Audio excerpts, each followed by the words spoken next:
This is a crazy story. I had no idea. Nobody has some image of me like racing before because he has not. I was not there.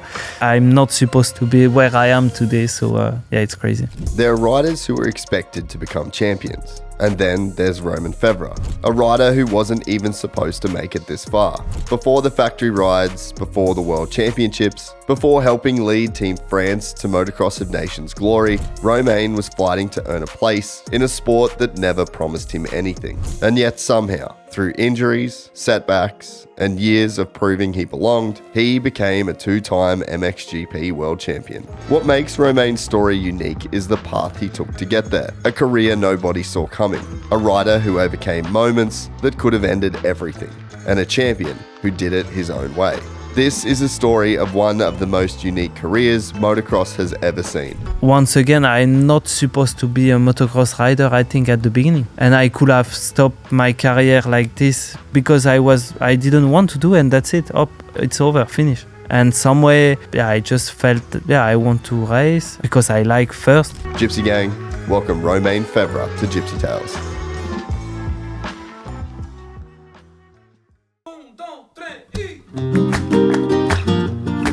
Gypsy Tales Barcelona studio located inside of Stark Studios. The team of Stark here, they've got the black background and they've got the white background. So we've chosen to go with the white for this. Bit of an impromptu setup. We've got some really cool Spanish antique furniture that we're going to be using during this show. Some really cool lighting setup, and I'm very happy with how this turned out. So we're running 3-camera setup like we normally do. We've got our little makeshift DIT station. Ron's is going to be producing the show from here. Roman's on the left, me on the right, just like we do back in the US. Home for us for the next couple of weeks. How do you get better than starting with the number one? Yeah. First pod, first rider in the world. Let's go.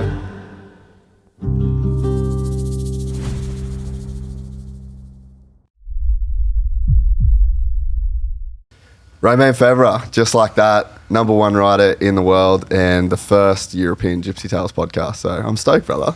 Yeah, thank you. Thank you to have me. I think we've been talking about doing this for a while. I'm glad that we could get this to happen. I think I went to Trentino, was it 24? I think I went to Trentino and was hanging around with you and Taka. Yeah. Got to see a little bit behind the scenes of the factory Kawasaki operation. And then you go on to have an incredible 2025 season and manage to win your second world championship. Yeah, it has been quite good lately for me. But we have. I think maybe it was the first time that we saw in 24 in Arco, maybe. Yeah. And then we saw for sure at the Nation or somewhere anyway. And then we didn't have that much time to do a interview since then, but it's good to that you could came over in Europe, and then we can do that. Yeah. So what's you were saying that you raced yesterday on the weekend? Yeah. Actually, I was racing yesterday at the Dutch Master, so it's in Netherlands. Yeah. Because I'm doing that championship on the side of the World Championship. And then, so I was racing there, and then I just flew this morning to Barcelona, make the interview, and flew back, and then go to France to ride tomorrow. So, man, you guys keep a crazy busy schedule of racing. I do because I like also to race that much. So beside of the World Championship, I'm doing like multiple races, and also like the Dutch Master, so the championship in Holland. It's just because I like. But it's more like the traveling a little bit everywhere. That takes time and energy a little bit. So like I say, to fly in and out, and then like I said, tomorrow I drive to France. I take my camper. I drive to France. I ride there 2 days, and then after I drive to the French GP, which is like 900 kilometers to do. So with a camper, it's maybe like 11 hours or something. So, it's what we like to do.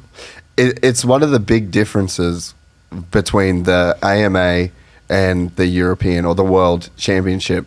I mean, do you follow Jason Lawrence on Instagram?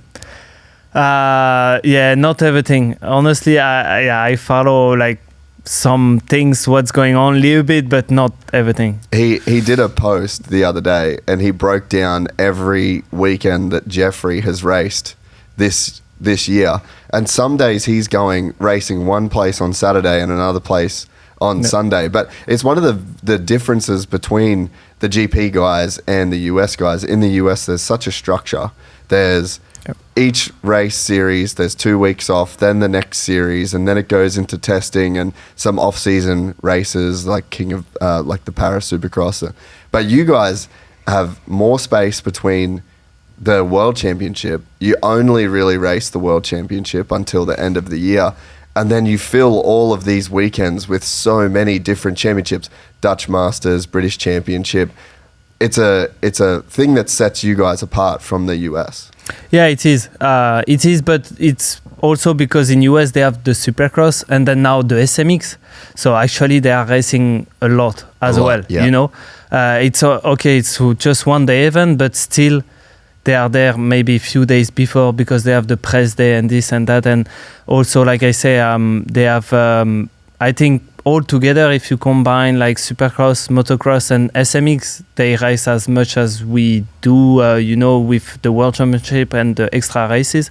Example, last year, I raced 35 races, so with the nation. Yeah. So very similar. Yeah, it's similar. At the end, it's similar, and like you mentioned, maybe Jeffrey is doing more races, but also like the winter, we have the winter break where he has no races, and we can, even if we keep racing a little bit, not racing but riding, then we don't have. For sure, like December, January, February, we don't have some races. So at least we have like 3 months of no racing. Then in US they have the Supercross. So at the end it's pretty similar. So do you feel a pressure to do a lot of these races because everybody is doing them, and you feel like if you don't, maybe you'll be a little bit behind? Or do you just really enjoy racing to where you want to ride as much as possible? A little bit of both. Yeah. I just like racing. It's what, like I say, it's just why I'm doing that much of races, because I like to have the same week, like let's say program in the week, and then to go racing on the weekend. And because also like what happened in the winter, after a month of training, I'm like, I want to race. I like the motocross, but I like to race, and so it's why I'm doing all the races. And then also you have nothing closer than riding MXGP. Also I'm doing some races with where Jeffrey is, like multiple good riders are. So like the competition is always there, so he has nothing. You cannot train this, you can train, like I say, you can spend 6 weeks on the winter program, you can do the first race and you are you feel like a little bit like amateur, you cannot race, you are tight on the bike or whatever. Yeah. But when you are just like, you keep that momentum, then it's just much easier. So it's why I'm doing that. Yeah. So let's go back to the very start. So French are some of the best motocross riders ever, and for whatever reason France has produced so many world champions, so many champions that have gone to America and become champions. You look at Motocross of Nations, France has such a rich history, the Americans have such a rich history as well. So as far as motocross goes, for some reason the French seem to do very well. What is it about racing motocross in France and being a French motocross racer, and how did it start for you? So true, many good riders have been good coming from France, but I cannot, like me, I'm coming from one other world, let's say. So I cannot really take on my own experience why the French rider have been so good, because like I say, my road has not been the same as the other one. But I guess just the French Federation is doing quite a good job. Also, and even more now than when I was back like young, maybe 20 years ago. Now they really like they take the young rider from the 85 or even 65, and then they have like their own program, and they can follow what the parents are doing and to guide them, you know, also to don't I think to make a good decision for the kids, and they can have like a good support also, I think, financially, and then also for the kids, like with the school, you know, to be at school, but also to be able to train and race as much as they want. So I think the learning process of this in France is really good. Like the concept they have, it's working well, and it's why we have that much of a rider who is going good through like MXGP or in USA as well. So also when we see, I think you could see yourself at the nation, like the Team France, they have like we have like a crazy support, you know, like from the French Federation. We have always on the, like in US, we came there 1 week before, we could ride, you know, 1 or 2 days. They rent a track. We are like in the best like hotel place. They rent like a bus, like, you know, on the track, like to be all together. Like they bought, like they just took a chef like to cook for us, like at the hotel, and we was like they just took a French chef to cook for us. So you eat like snails and frog legs and shit at the MXGP at the Motocross of Nations? Not on Saturday, but but no, it's really like this. Like they just are all. Like they just give all for us, and this is very cool. Yeah, I think we. It's not. I think we are. I think the best nation to do that, like for that sure. things. Yes. Yeah. So they spend a lot of money, and just to be on our best level, and it's why I think also at the nation we are always like we have some decent result, and it's why. It's why also the kids, like, they help the kids with the guys at the French Federation. I think it's why we have so many good riders coming up. Yeah. And it's been like this for a long time, because I remember doing the podcast with Sebastian Tortelli, and he said the same thing, that the French Federation played such a big role in him becoming the rider that he was.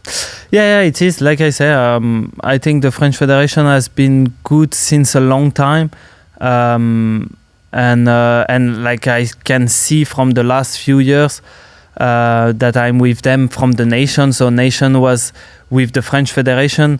Let's say my first really relation with the French Federation was in 2015 when I was world champion, and then I participated to my first nation in Ernée.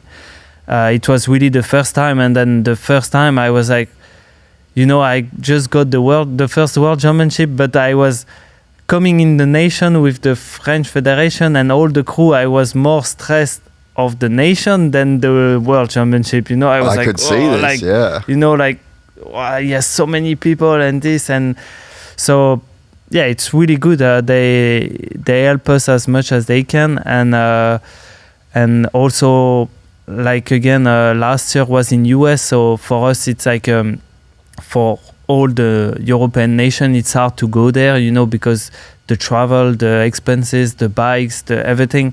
But from far, we was like the best nation, like there. Like I say, we flew 1 week before. We had the bike before from Australia, because we had the GP, you know, in Australia, the final round, and the bike has to fly from there early to be able to ride like during the week. They just flew our mechanics before to fix the bike and everything. Like I said, the chef was there, the kine was there. Like we just went in the plane, go out of the plane, everything was ready, like Europe, you know. So it's crazy. So it's no surprise then that the French do so well at Motocross of Nations. Maybe not.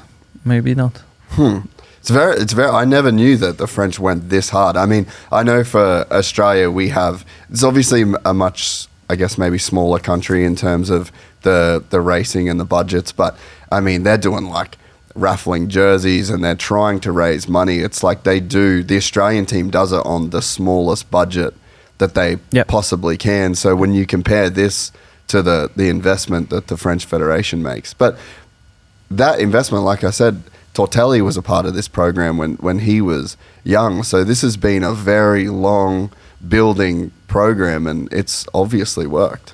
Yeah, it is. It's a long term of process, and it's working well. And they see also that we have like good rider, and then we get the result also. You know, we since 2015, then we won, I don't know, 6 or 7 times the nation. So they keep pushing because they see also, you know, like the result of it. So if we had maybe no result for the last 10 years, then they would be like, maybe we don't put so much money there or so many people. But it has been working. So for sure they push.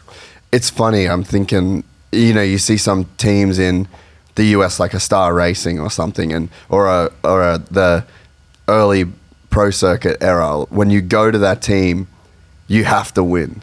It's expected, and there's maybe some guys that maybe they've never won before, maybe they've never had the results, but they go there, and because of the environment and the expectation, they rise to lift to that expectation. Maybe the French team has something like this. Maybe there is some kind of aura where when you know that you go race for France at the Motocross of Nations, the expectation is that you have to win. And maybe it has a similar effect to a Star Racing or a Pro Circuit Kawasaki. Yeah, I think, it's, like you say, I think it's a little bit like this. Also, especially for the young guys coming up, like coming in the nation, like for the first time, example, my teammate Mathis Valin, he was there last year for the first time, so for him was huge, you know, to be, so it was his first years in MX2, and then he was selected for the nation, so it was a big thing.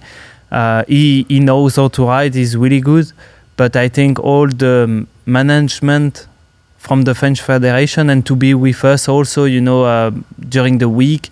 Now also that he has Gautier, Paulin as a mentor. Yeah, mentor. Then for sure he can bring his own experience as a rider. So it's always better for him to feel like no stress, you know. And like I say, at the nation he did one of his best ride of the year almost. Because he almost won the first moto in MX2. Just the Wolf, I think, passed him the last few laps. So once again, it works, you know. So it's nice to see that all the effort as the French Championship is doing, and also as me and the older rider brings to that event. Then we can still win or try to battle to win the nation. I met Gautier for the first time this weekend. He's an incredibly smart guy. Yeah. Just having conversations with him, he's a very, very intelligent guy, and I could see how having him as a mentor or somebody on the team and somebody that's there to help the French team win, he would be a big asset to you guys.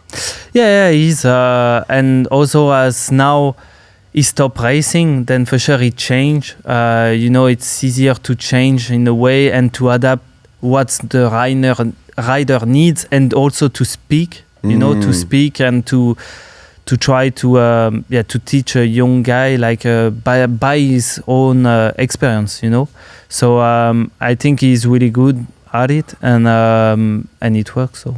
Oh, that's so cool. So let's talk about maybe some of the best Motocross of Nations. I think Ernée, it's going to be this year. I think I'm going to come for the first time to a European Motocross of Nations. Yeah, man. I think back, which was the year where you won at Ernée last? It was Vial. Yeah, yourself. 23. Yeah, 23 was the last one.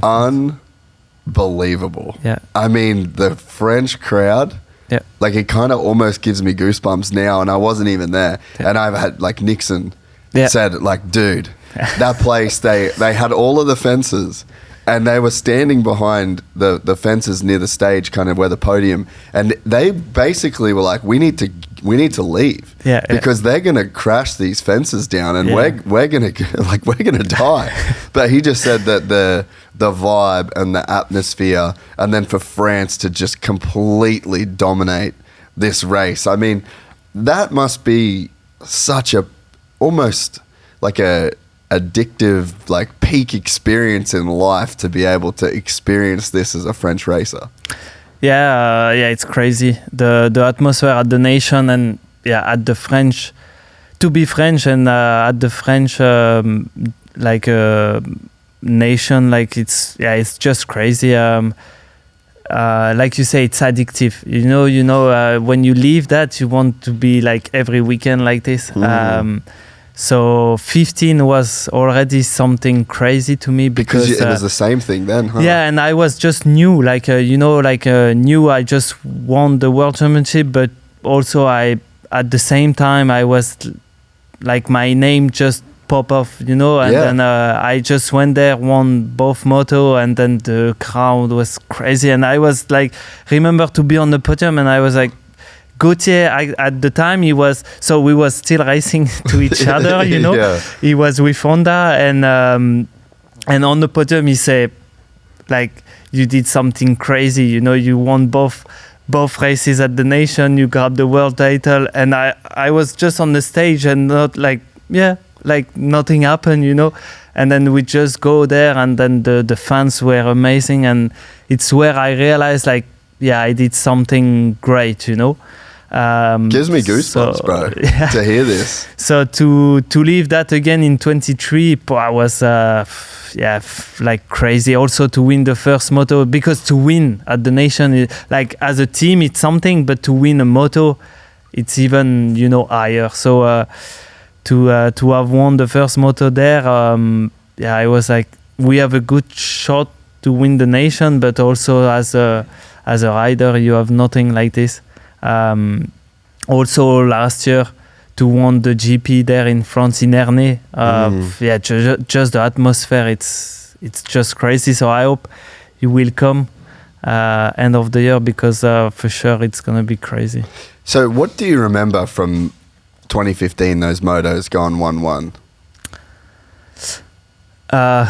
Like just the first things that now you ask me that question, and I remember when I think about this, then because like 10 years before, so in 2005, I was like on the public with my father, like I was a young kid, and it was Carmichael who was winning the nation there in Ernée on the front of, I think he was battling with maybe Stefan Everts and some other rider, I don't remember, and I was there like standing in the public watching this, and to me it was just like not even a dream, because I could not imagine to be there, but just like a kid watching motocross. I was just fun, and 10 years later to have done the same, on the same track, same place, everything, it was just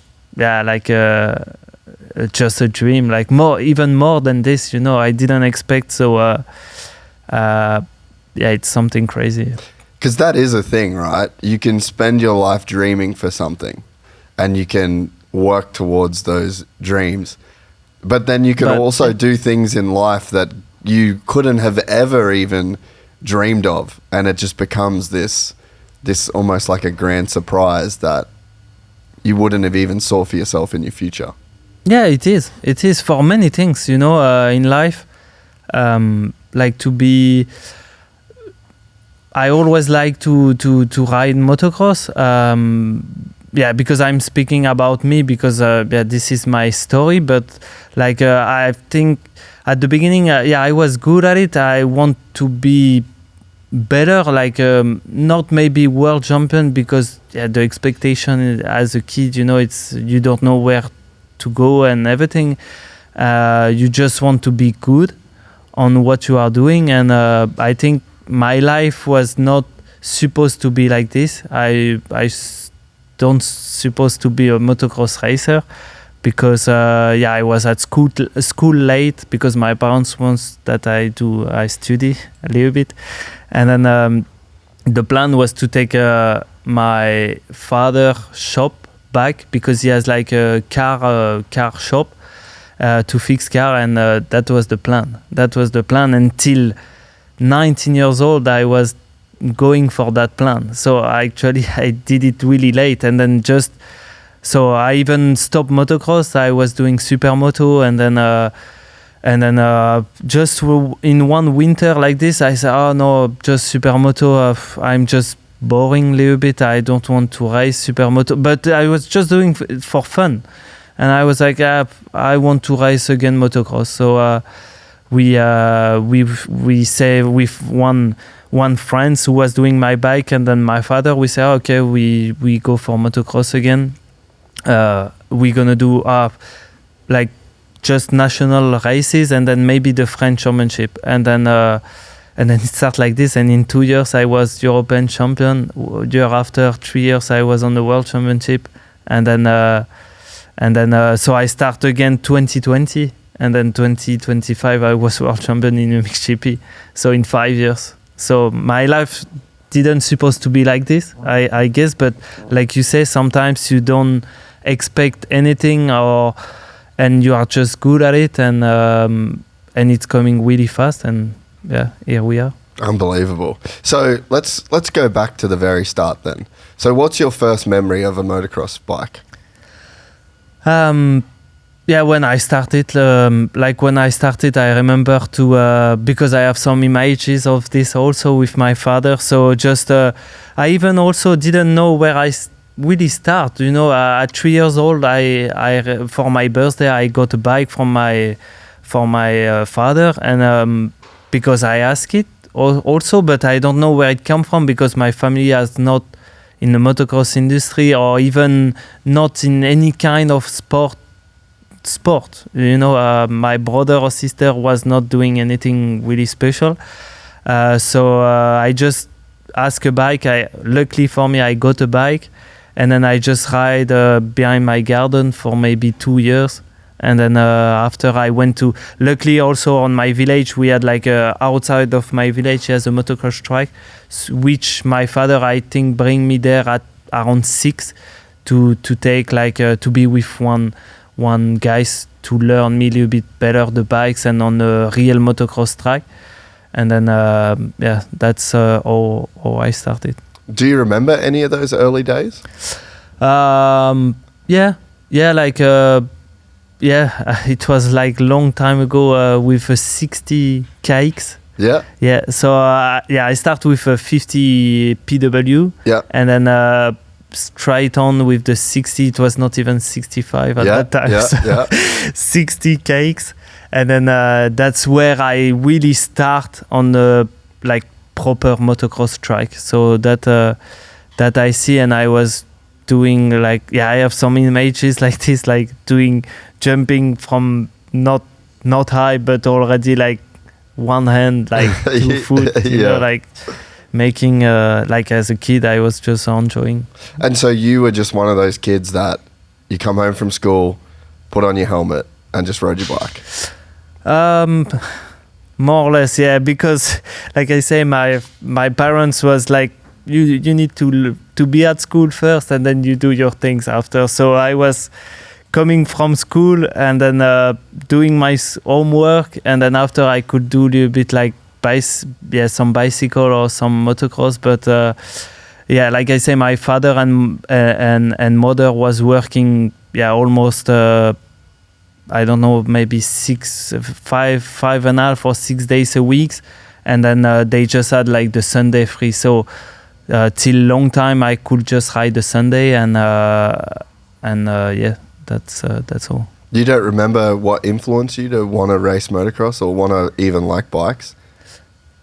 At the real beginning, no. Honestly, no, because like I always said, no one was doing any motocross on even in my whole family or around my family. It's crazy that you found it. Yeah, I'm the only one like to be with the motocross, and also no one from my family was doing any sports like on a small level. You know, they had nothing with that. So the first things, I don't know where it come from, but sure, when I started, then after you watch like some videos and you start like all the kids who is doing football or whatever, you want to be the best and to be there at some points, but it's a long road. What is it about French and sport? Because the French are just so good at sport in general, and I mean, even like we're going to Ludenville for the downhill World Cup, and I mean there's so many French world champions and so many fast French riders in this and BMX and motocross, and like France is just a crazy sporting nation. Do you know where or why? No, I cannot. I don't know why. I don't know why you have so many good French people like this in sports, but I guess again on some action sport, I just believe it's like this, like it's like about BMX or something. But I maybe on ski, like skiing things or like maybe whatever tennis or something. I think the French Federation also there are pretty good. You know, everywhere, every structure are pretty good at it. Not only in motocross, like also football or whatever, but on the action sport, I don't think he has any kind of federation or whatever. So I think it's just like this. I don't know how to explain this, but it's true that on many sports, action sports, he has always a French guy somewhere. Yeah, they're always very quick. Yeah. So you get this 60, and then when do you start racing? So I think I started at around 6 years old. So I went to that motocross track around my place, and then got some lesson with kind of a teacher, a trainer, and then I think he realized like that for 6 I was pretty like good, and I knew how to ride pretty good. So he was like pushing my father. My father was not with this, but he was like, you need to do some national races and to start like this and to see how it's going. So my father was first, like I say, he was not on that world, never in his life, so he didn't know what to expect. He didn't know like to wash the bike or anything. So he was like not really sure that we want to race yet, but it's how I started. And then we had a small like a really small van, and we just put like a mattress behind, and we was sleeping there, and then just on the trailer, just one bike, and then we was crossing. So not that early, but let's say between 10 and 14, then we was crossing like all France to race like some French races, and it was like this. He was working, and the weekend he was with me at the motocross, and me, I was at school all week, and then the weekend we was gone on the motocross track. So that was most of my life like this. It's such a different way to grow up than now. Like if you think about the Coenen brothers or Kiter Wolf, these guys, that there was such a clear pathway to becoming a professional, and you hear those guys, like they're obviously still so young, but their entire life is like MXGP World Champion. Some of them go to America, but you just never even had this dream or this expectation. It was like you started racing like just so many normal people that never make it. Yeah, it is. It's like this, I just didn't expect anything like this to be that I would be that good, and I didn't follow, like I said, I didn't follow the normal plan for a normal rider to be good. because of my situation, but it works. It works, and I could meet the good people at the right time. Also, it's everything together. I wasn't injured for a long time on my progression when I progressed that much, over the years. So like from when I start motocross again in 2020, I didn't get injured till 2010 till 2013, 14, I didn't get injured, and it's where my progression went up. Like there, if I had not 1 year that I got injured, then you lose a year again, and then maybe the train is passed and then it's gone. You know, we will never know, but sometimes it's just on the small things like this that it can play a big thing. So I have got lucky to meet some good people at the right time as well, and that brought me where I am today. So who are those people, and what years and did you kind of meet those guys? So first was my first mentor was the one. So it's Jean-Christophe Wagner. It's one guy who did my bike since I'm really kid, because he was a friend of my father, and then he has a Suzuki, he was Suzuki dealer shop like close to our place.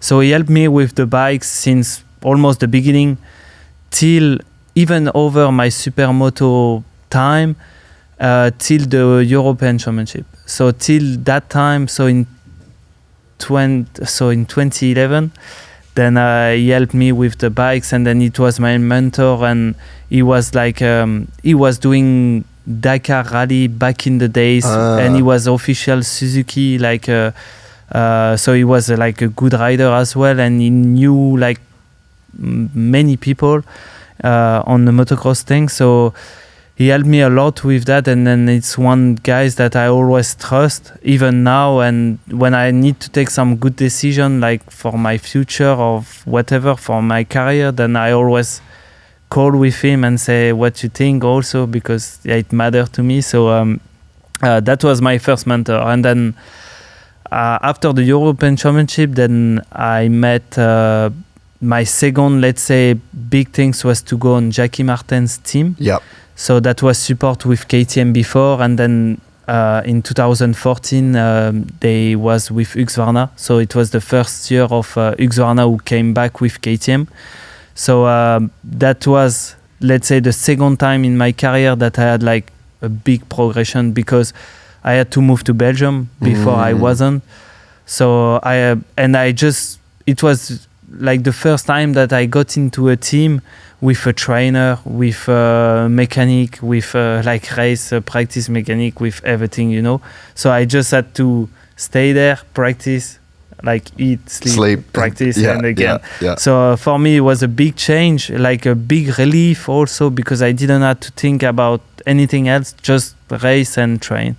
So the progression went up, and then after it's more like Rinaldi was a big part of my career as well.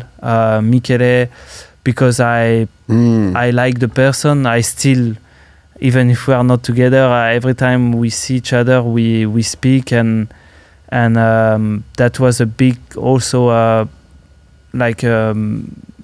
stage where I became better person and better rider. So I stayed 5 years with them, and then after I moved to Kawasaki. Man, it's a crazy career, because you just never. It's almost like you never forced anything. It was never like trying too hard. Things just like you stayed consistent, and you just stayed doing your thing, and then step by step these doors opened for you, and then each time a new door opened, you took bigger steps of progression. It's not a common story for sure. But it sounds very fun. It sounds like a good. Some kids have so much pressure, so much anxiety, so much like difficult parents that are so involved and push, it just seems like you didn't really have any of those. It seemed like very natural, very not easy, but like a stress-free environment to be able to just progress and develop and learn. Yeah, it's really like you said. I had no, like my parents was not pushing me like from the beginning, because we didn't expect. Nobody expect anything from this, so that was maybe the main things for me to be that good. And like you see now, like when you see like all the kids with like the parents, sometimes you are like, wow, I don't want to be like this with my kids, because now I'm a father, so I understand even more, So with my daughter, I'm like, yeah, do what you want. Like I will follow you. Like I will follow what you do. I can help you on anything, but just do what you do, and then I will be there for you. But nothing. I will not push that much sometimes. And when you see, it's always like this in US or in Europe. Like you have so many good kids, like talent, like at the right beginning, but not so many are making it. Because maybe let's say we are like 1,000 kids, and then maybe 1 or 2 will make it. So it means like something has maybe to change, or you need to listen more or to follow the kids and like a little bit more. When you start young, then you became like, if you became 15, 20, then you are sometimes over it, You don't want to race anymore. You don't want to race if your parents push you and then you crash and you are injured and this, you just want to stop, and it's why I believe like, some kids are really good when they are young, and then somehow after 1 or 2 years, they are not there anymore because something happened like this, So that's everybody have his story. So this episode is brought to you by Ridge, and honestly, it's pretty cool because Ridge was one of the very first sponsors of this podcast, all the way back in 2018 when we were just getting going. And they sent me a wallet something like 7 years ago, and no joke, I have carried that exact same one every single day since. And it is still going strong. Luckily, I got a new one this month. I was definitely due for a refresher. And before Ridge, I was carrying a disaster. A fat, beat up leather brick, cards spilling everywhere, sitting on the thing all day. And you know who still has a wallet just like that? Your dad. At this point, it's not even a wallet, it is a filing cabinet. This is the Ridge. Slim, holds up to 12 cards plus cash. It's built out of alloy, titanium, and carbon fiber, and the thing is basically indestructible. It is RFID blocking, so nobody is skimming your cards, and they have over 50 colors and styles, including the new 90s capsule drop, the Hot Rod, Lone Wolf, and Thunderbird. Here is the part I love. Ridge was built by a father and son, and every product has a lifetime warranty.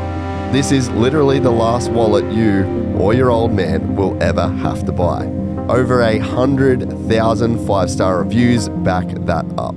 So the timing of all this is perfect. Ridge is running their Father's Day sale right now, up to 40% off their best gear. Head to ridge.com/Gypsy Tales and grab Dad something he will actually use every single day.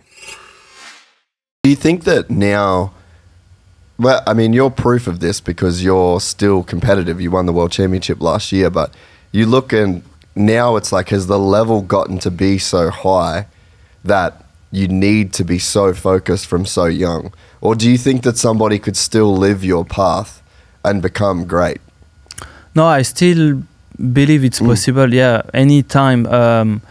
It's a little bit the story of Gautier as well, Paulin. Really? Yeah, he has been. I guess he was doing BMX, like BMX. Yeah, he was a BMX world champion. Yeah, before, world champion, world champion, and then so when he was still like really young, and then I think he started like motocross maybe at 13 or something like this, and then he became really good. So I still believe it's the case now. From anywhere you come from, if you are just good at it, and then you, like I said, it's a total of things. You have so many things to go right. Not like be injured, like to meet the good people at the good time and to just perform good. It's a lot to take, but it's still possible, I believe. It's funny, like it's like a relationship, right? I was having a conversation the other day where you end up getting married to the person. You're married, you have kids, right? I'm married.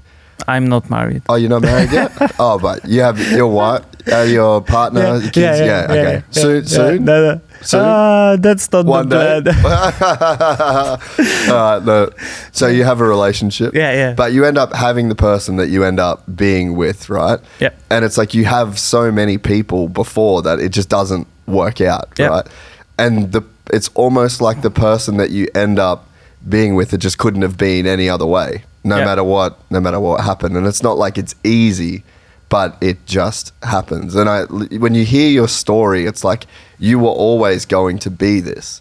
You had the talent, you had the work ethic, you ended up naturally finding the opportunities. And sometimes with like a relationship, if you try and force a relationship or you hold on to a person like if it's not meant to be, it's not meant to be. But you can see so many parents of kids that they dream for their child to be this world champion or to be this Supercross champion, and it's push, that it's almost like sand. Like the tighter you hold the sand, the more that it slips through your fingers. And you're a very good example of, it's like you never held on too tight. You just let it happen. Yeah, exactly. It's like you said, it's exactly like this. If anyway, like at one point you need to have everything. Like you have to push for it, to be good at it, to perform, to be fit. Everything you need. Nothing is happening like this, just because you want it or something like this. So you need to. It's a global thing, but. For sure, if you sometimes if you force it too much, like I can see, you can see as well, from anywhere in the world, and yes, it's not, it's not main of the time, it's not working. So it's like it's exactly like this. It's same as the relationship. Sometimes when it's not supposed to be like this, then it's not, and sometimes when it works, it's perfect. So So what did you make a decision that you were done with motocross, then you went to SuperMoto? Like, what was that little error? Why did that decision come? Yeah, so I race. So I was. So I did like the French championship, like a little bit, not so much, because when I was young, I was not that good. Around like between 10 and 14, I was there. It was the time of Arnaud Tonus, like many good rider who is not there anymore, like Loïc Larieux, like Steven Frossard, Gautier also. But with Gautier, we had he's older than me, so from 1 or 2 years, I think. So. It was I was a little bit always like the category below. But till 14 I was doing the French championship just on the 85, but I was not like really good. I was between 5 and 10. And then I got some injury on my knee, on the ligament. So when I was kid, they didn't want to do the operation. They say, it will heal by heal. So I was like, it's fine. So I had to wait maybe like 6 months or something like this. And then I was not really, I was not good at it, but I love to race motocross. So you were a step behind those better guys at that time? Yeah, sure. I like was a long way? Yeah, like I say, like Arnaud Tonus on that time, he was really good.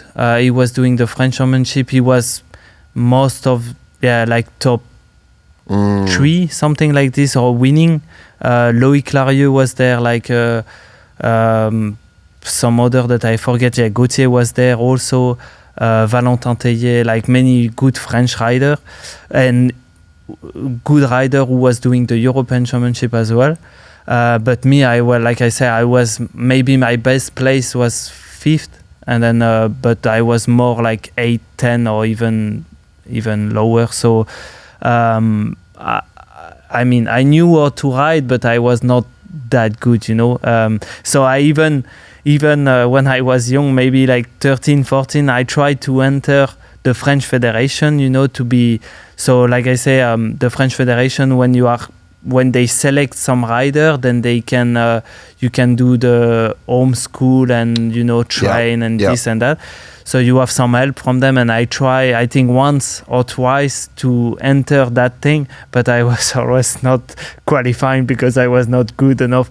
Like also, on that time, I was not doing any physical sports, anything, because I was at school. I mean, I could, but at the same time, I was young and my focus was not on the motocross, so I was like doing school, and just the weekend I was just going racing the weekend, and that's it. So I was not running or cycling or whatever. That's so crazy. Every time I was going to that selection, then we had to go running, and that I remember, but I have some flash like this. Yeah. So I think first time we went there, and we was like, so I don't remember even the trainer who was there. He said, "Oh yeah, before riding, we're gonna go a little bit running in the wood." So I was like, "Oh, okay."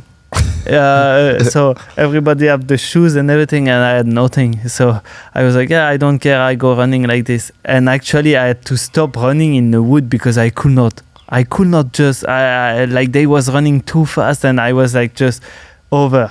So actually, my first selection was down. You know? And then I tried one more time, but I was just not good enough on the track. What was the riding like after that run? I don't even remember, but I think if I was down already, I think if I was down already on running, then the riding was not great. So, but yeah, it was just at that time I was not supposed to be there. You know, that's it. And like you said again, like I didn't force it in a way. So I think I understood a little bit like, that I cannot do. So let's stay there and enjoy still riding because it's what I like first. And so to come back at that, I got that injury. I was, I think, around 14. And then that guy's Jean-Christophe Wagner, who was helping me with the bike since my beginning. Then he had a SuperMoto team on the World Championship. So for maybe few years. And they was doing great, but it was like on the 450 program. So they like bigger bike. And then one time when I was injured, he said, "Yeah, you can try one time. You know, it's just on the asphalt. You don't have to stand up even. You just sit on the bike and you just go like this. Even if you make like a crash, it's like you're just gonna slide. It's not really risky. So you should try." And then I try like this, but they make a 85 for me, so on SuperMoto. And then I say, "Oh yeah, like it's nice. You know, I like it." Like, and as I was not so good in motocross, then I was like, yeah, I'm not losing anything to move, you know, and to go in SuperMoto. And actually that year, it was the first time in SuperMoto program that they had the 85 class. So I was like, oh, yeah, let's go racing because the championship didn't start it yet. So I was like, let's go. And then first round, then I was second. And then I was like, oh yeah, then we continue like this, and we just stopped motocross like from like one day to the other. No motocross at all for 4 years. This is crazy. Yeah. So so I did 85. I finished second of the French Championship. I went to 125. Then I won the French Championship in SuperMoto, and then after I moved to a German team because they had the structure there with also Suzuki. And I raced there in Germany for the my last 2 years in Supermoto. So like 250 and 450. So that's and again, like I went. It's a little bit the same way, but backwards to come back in motocross. So I end up like 2009. I was German champion on Supermoto or second, I don't remember that time. And then I was just there like, yeah, it's good. We can go maybe to the World Championship, but also like the championship in Supermoto went a little bit down, you know, before all the manufacturer was there, like was quite a big thing, and it went down a little bit. So we didn't know what to expect if we go there. And at the same time, I was like, I'm getting bored to ride Supermoto. I want to ride motocross again. But yeah, to say that to your parents, you know, few years ago you switch, and then to switch again, then you are like, I don't know if I want to say it, but I want to ride motocross. And then it's the same, like I didn't expect so much from the Supermoto, so I went like, yeah, we go back to motocross just to enjoy, to do the French Championship, and it's the same story there, like so didn't train all winter because where I live in France, it's not south of France, so it's more north. So winter is really winter for like at least 3 months. And I was at school, I was not riding. So we practicing in there like quickly. And then I went to the French Championship round. And then you had like Marvin Musquin, like Steven Frossard, like many good riders, like Xavier Bog. And then I was like there, like on the start of with them, and I was like, what I'm doing here? So first race, I was not in the points, of course. I was like 25th or something. This is crazy. Marvin Musquin lapped me maybe twice. You know, I was like, after that race, I remember like I went back to the camper, to the small van that we have. And then on the way back, I cry, and I was like, I don't want to do this, like because I'm not good enough, and to be, you know, I think I was always like a competitor, you know, and then to lose by that far, I was like, I cannot make it. This is too hard. Like I don't want to be like 25 or 30 there, middle of nowhere, and just to be a lap rider, you know. I was crying, and I say I don't want to do that anymore. And then my mentor was like, yeah, it's normal, you know, you didn't train, and yeah, the guys are there, they do the World Championship, they are ready, you know, it's the first round, it's like a pre-season races for them, they are full ready, you cannot compare yourself to them, you know, so you need time. So I was like, yeah, okay, let's see. And then that year, so it was only, at that time was only 7 or 8 rounds, the championship. And then the last round, I finished on the podium with Steven Frossard and then Valentin Tellier. So in 6 months, I went like top. I remember I have that picture also somewhere in my place. I'm on the podium with them. So Steven Frossard is like a Kawasaki, a Monster, anything like Pro Circuit in USA, like every sponsor. And me, I'm standing on the 3rd place. Just a normal gear. No one sponsor. I was paying my helmet, my boots, everything. And then I was doing my bike the week. I was going to school, and then I had that picture, and I was like, this is something, you know? Yeah. And then that's how it went. And then second year, we just, after that, we say, yeah, it's going not so bad. Yeah, let's try the European Championship. Never rode in the sand in my life before. First round, Valkenswaard. Oh. I was like, what? Why we go? You know, why we go? Yeah. Like, set up the bike. For what? You know, I don't know what to do on the bike. Just put the pedal tire on the bike, and that's it. So, actually, I was the last qualifying. I went to last chance qualifying because I could not do a lap time. I went to last chance qualifying. First round in Valkenswaard of the European Championship. So last qualifying, and then the Sunday somehow I went 6 and 12. Wow. Never ride in the sand, and I was like, oh, I can do that, you know. nobody expect me to be there. Like Ferrandis, actually, I forget Ferrandis. Ferrandis was, I think I've more or less the same age, or he's younger than me, but he was, at that time, he was the talent, like the French talent, you know, who is coming up. And then, he was, he's supposed to win. And then me, I came from nowhere. And then, so first round, last qualifying. And then I finished with European champion. So in a year again, I went crazy good.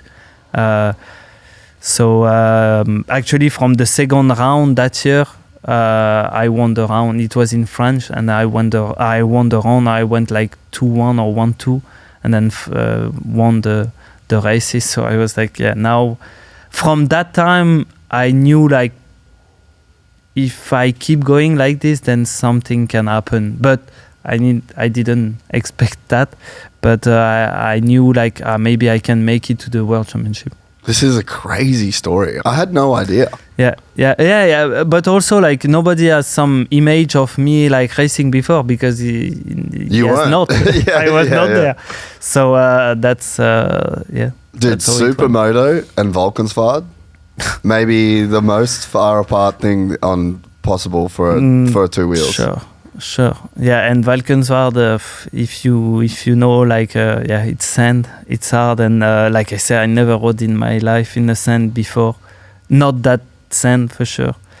And it's crazy when you think back like this. It's a little bit. I'm not supposed to be where I am today. So it's crazy. Yeah, incredible. So that first European Championship season, what happened from getting smoked at Valkenswaard to then finishing on the podium? What did you have to do in between that time to get to the podium? So when we start that, already from the year before, we see like it's going pretty good. My progression is going quite good. So I entered the European Championship, and then there we took a friend of my mentor who was a trainer, like little bit trainer. So he was good enduro guy. Yeah. So he could little bit teach me on the bike, but not that much because it's motocross. But he helped me a lot on the physical aspect. So, like I say, even in the European Championship before that, I was not doing any sport on the side of the bike because I was at school. I tried to get my study and everything going on, and I had no time. And also But you didn't even know what to do. Didn't know for sure, but also didn't want to maybe also. So I was like, I just race and that's it. So he helped me to understand what I need to do, to feel also that when you do something, you get better on the bike and everything. So it's why my progression went up, and then and that's it. Just this like physical aspect, little bit more riding on when I had time between school, and that's it. But till the World Championship, I was at school, so the week I could not ride. Like maybe the Wednesday, only sometimes the afternoon, and that's it. The weekend and the other day I was at school, so I could not. That's unreal. Yeah. So do you remember the feeling of getting better from training off the bike?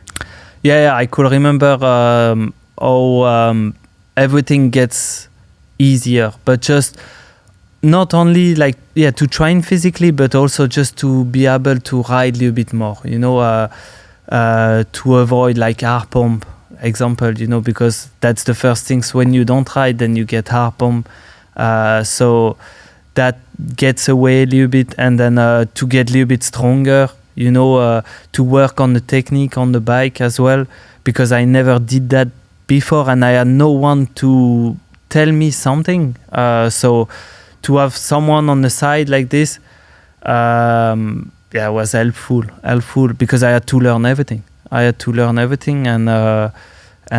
everything that I could take in and there, then it was just positive for me. I'd take the best of it, and it was a little bit better every time. So, what were some of the big things with technique that made you progress? What were some of the big I guess, like things that you learnt that made the biggest difference? The biggest difference for sure, it was to move in Belgium.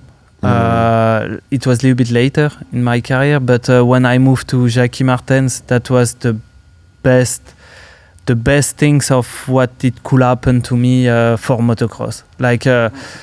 And it's why, once again, my mentor was there at the beginning, and he knew, as a rider himself, he knew that you need to move to Belgium because you will ride there every time like a sand track, like a deep bumpy track, and that will make you stronger on the bike. And that's the way, like every champion in Europe, not in US, but in Europe, I've been through Belgium, or to live there or to spend a lot of time there.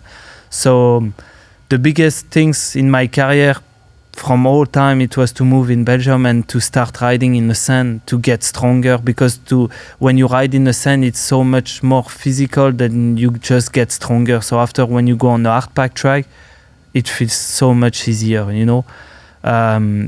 bumps are not that big. Also, the technique in the sand is different. So you just need to spend a lot of time in the sand to know how to ride the sand, the real sand track. Did anyone give you any kind of like, oh, you need to be on the balls of your feet, you need to have your hands like this, you need to, like, was there anyone that was giving that kind of advice? And was there any moments that just made riding so much easier?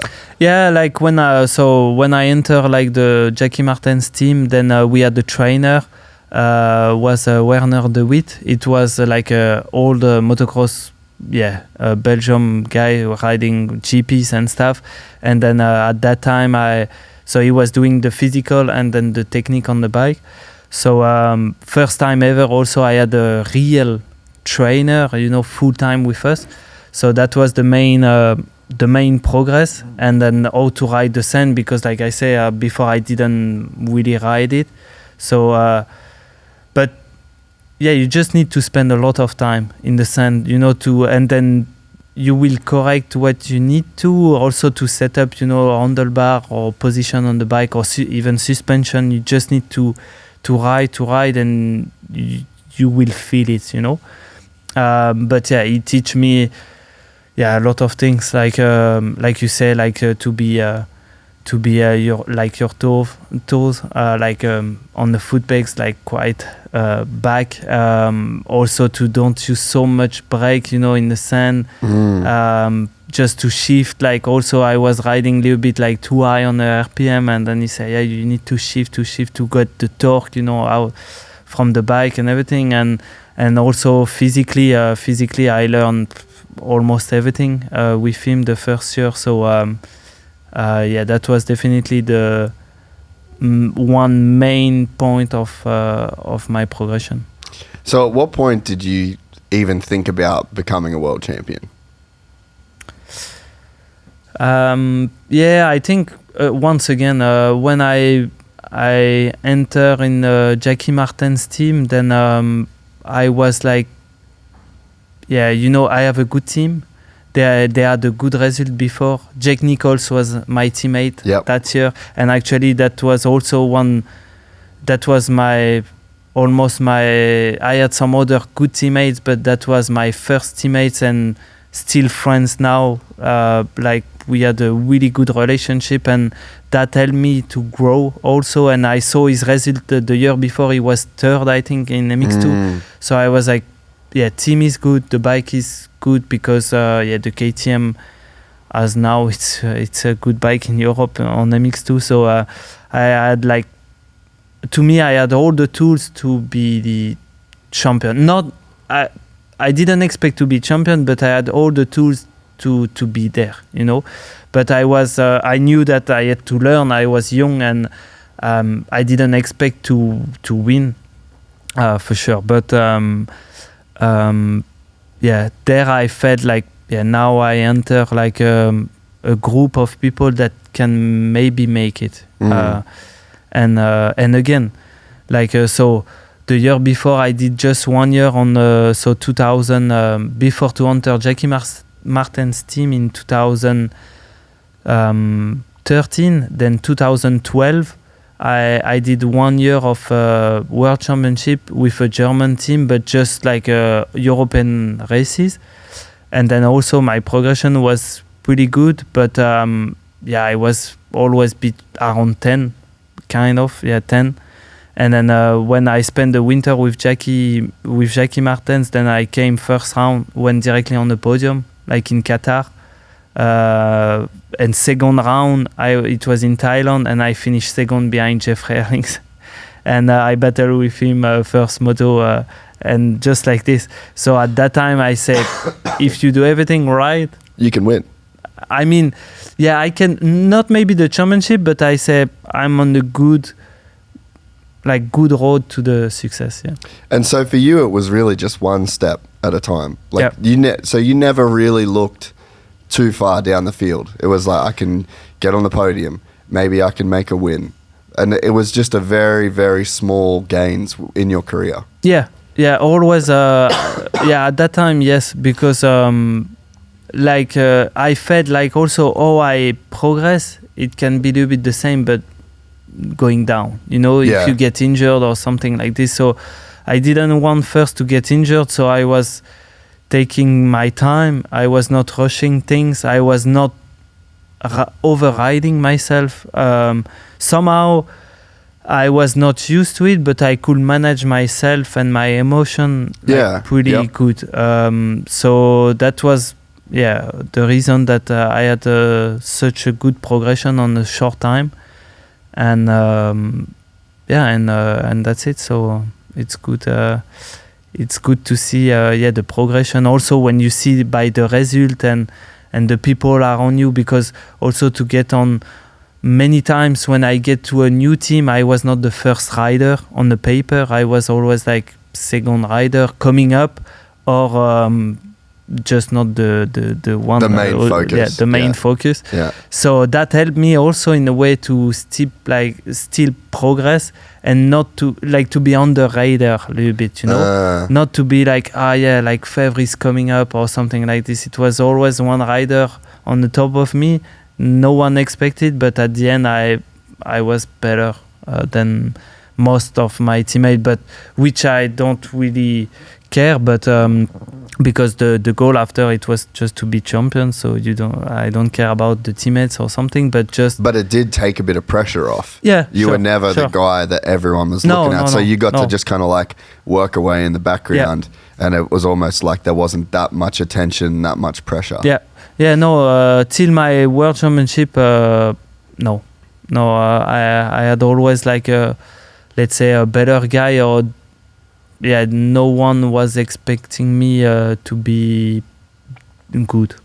So you do have that very calm, always been able to be focused under pressure. Where did that mentality come from? I have no idea. That's just natural. Yeah, I guess so. Yeah, sure. I'm pretty. I have always been. Some moment for sure when you play a championship or some first GP win or whatever, then sure, you cannot say you don't feel the pressure. I was feeling it, but somehow I'm dealing good with it. It has not an impact on myself. I can feel it, but I still can perform good. I will not be sick or whatever. Like it's just before the start, I will feel a little bit the pressure, but as soon as even I just put my bike on the gate, I'm like relaxed, so many stories, like also like that question example I remember. So it's back in the day, maybe on the 250, for sure it was on the 250, but I don't remember which year. And then so it was a little bit the time that everybody, now it's less, like everybody was putting like the watch, to see the heart rate, on the bike. Yeah. So I was on the start, like racing like it was one World Championship races, and then I was on the gate, and I was like pretty like chilled, like really no stress at all. And then I watched, and it was Max Enstein next to me, And then Max NC, he was also like looking pretty relaxed, but I watched the watch and he was like 132 or something. And I was like, oh, that's possible. That is like, when I watched that, I said, yeah, sure, it's not working, the watch. And then after that, when I watched that and I watched multiple rider and I saw always the heart rate like up. And I said, oh.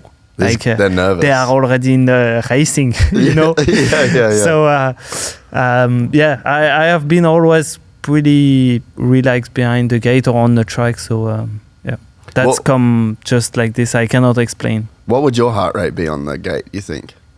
Yeah, max 100. Max 100. Even when I sit on the bike, it's lower than this. I'm sure because like I say, I don't feel I'm the same as here. Like I don't feel anything. No. That's such a gift. Yeah. I guess so. Yeah. For sure. I guess because you don't choose that. Yeah. No. You don't choose, and when you have to deal with this, then it's difficult. I guess. But yeah, I don't. No, I don't feel so much pressure, and it's good because then I can be focused on what I need on the races. Like so this is this is pretty easy. Yeah, that's like a bit of that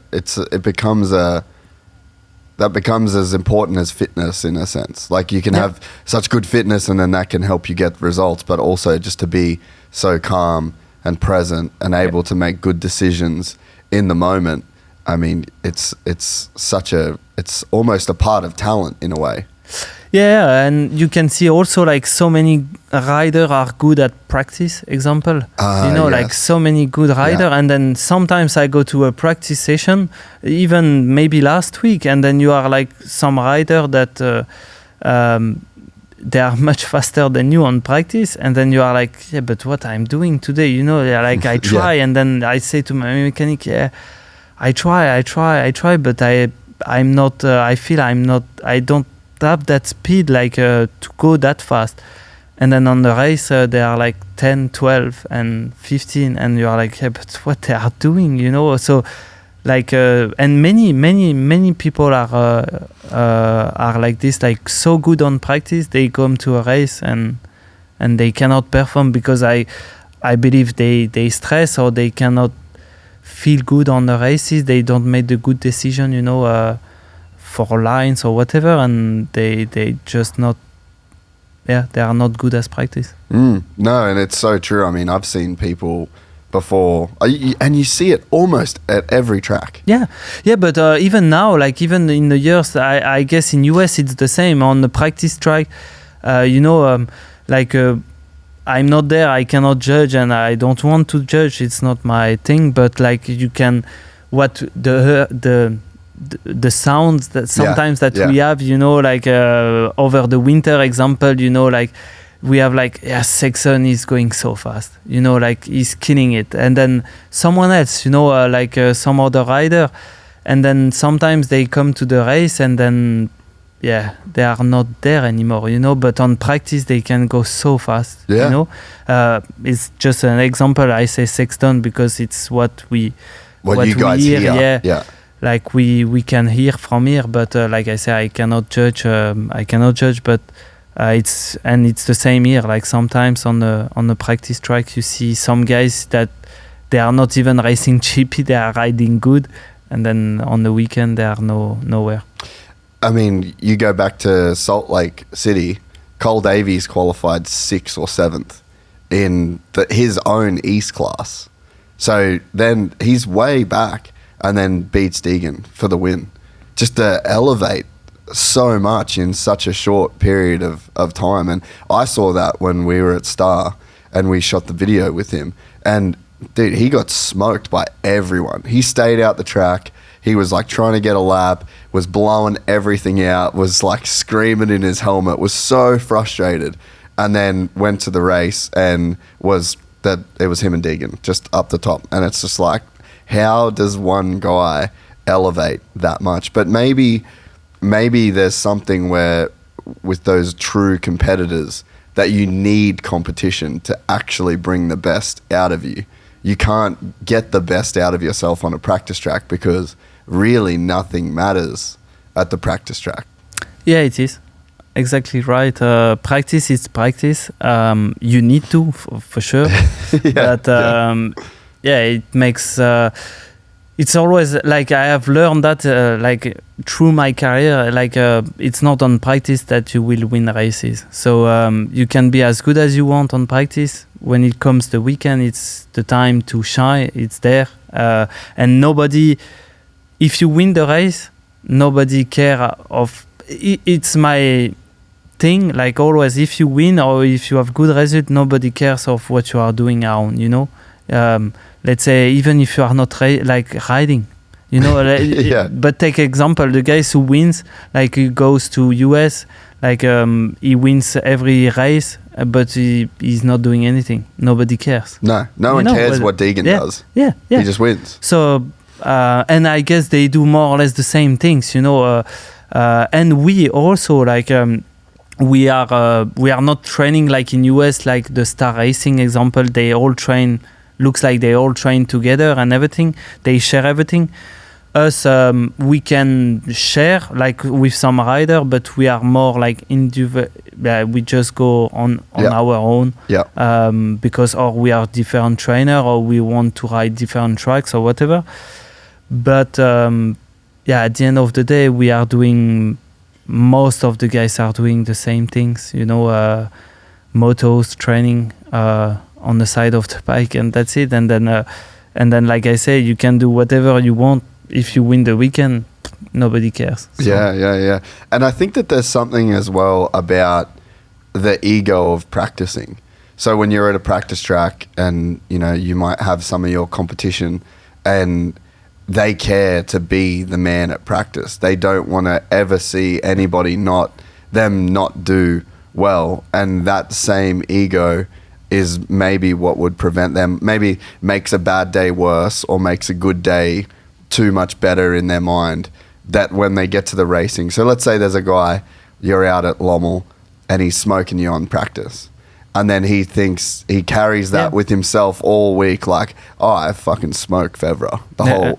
So then you get to the race, and then you're right there. So now he is thinking that he sucks because he was just beating you, but then you think that you're killing it because he was beating you. So there's a big thing about being able to just like drop the ego at practice and use practice just for practice, just for what it is, and it doesn't matter, and the race is what matters. But I think that there's a lot of riders, and it's all in all sports, that they, like I know in the gym, when I train in the gym with people at jiu-jitsu, like there's some guys that they just kill it in the gym and they compete and they suck. And it's like they put too much of themselves and their ego and their worth into the training, and then it puts so much pressure on for the race. But it's almost like if you can just use practice for what it is, not care, then it gives you such an advantage when you come to the race.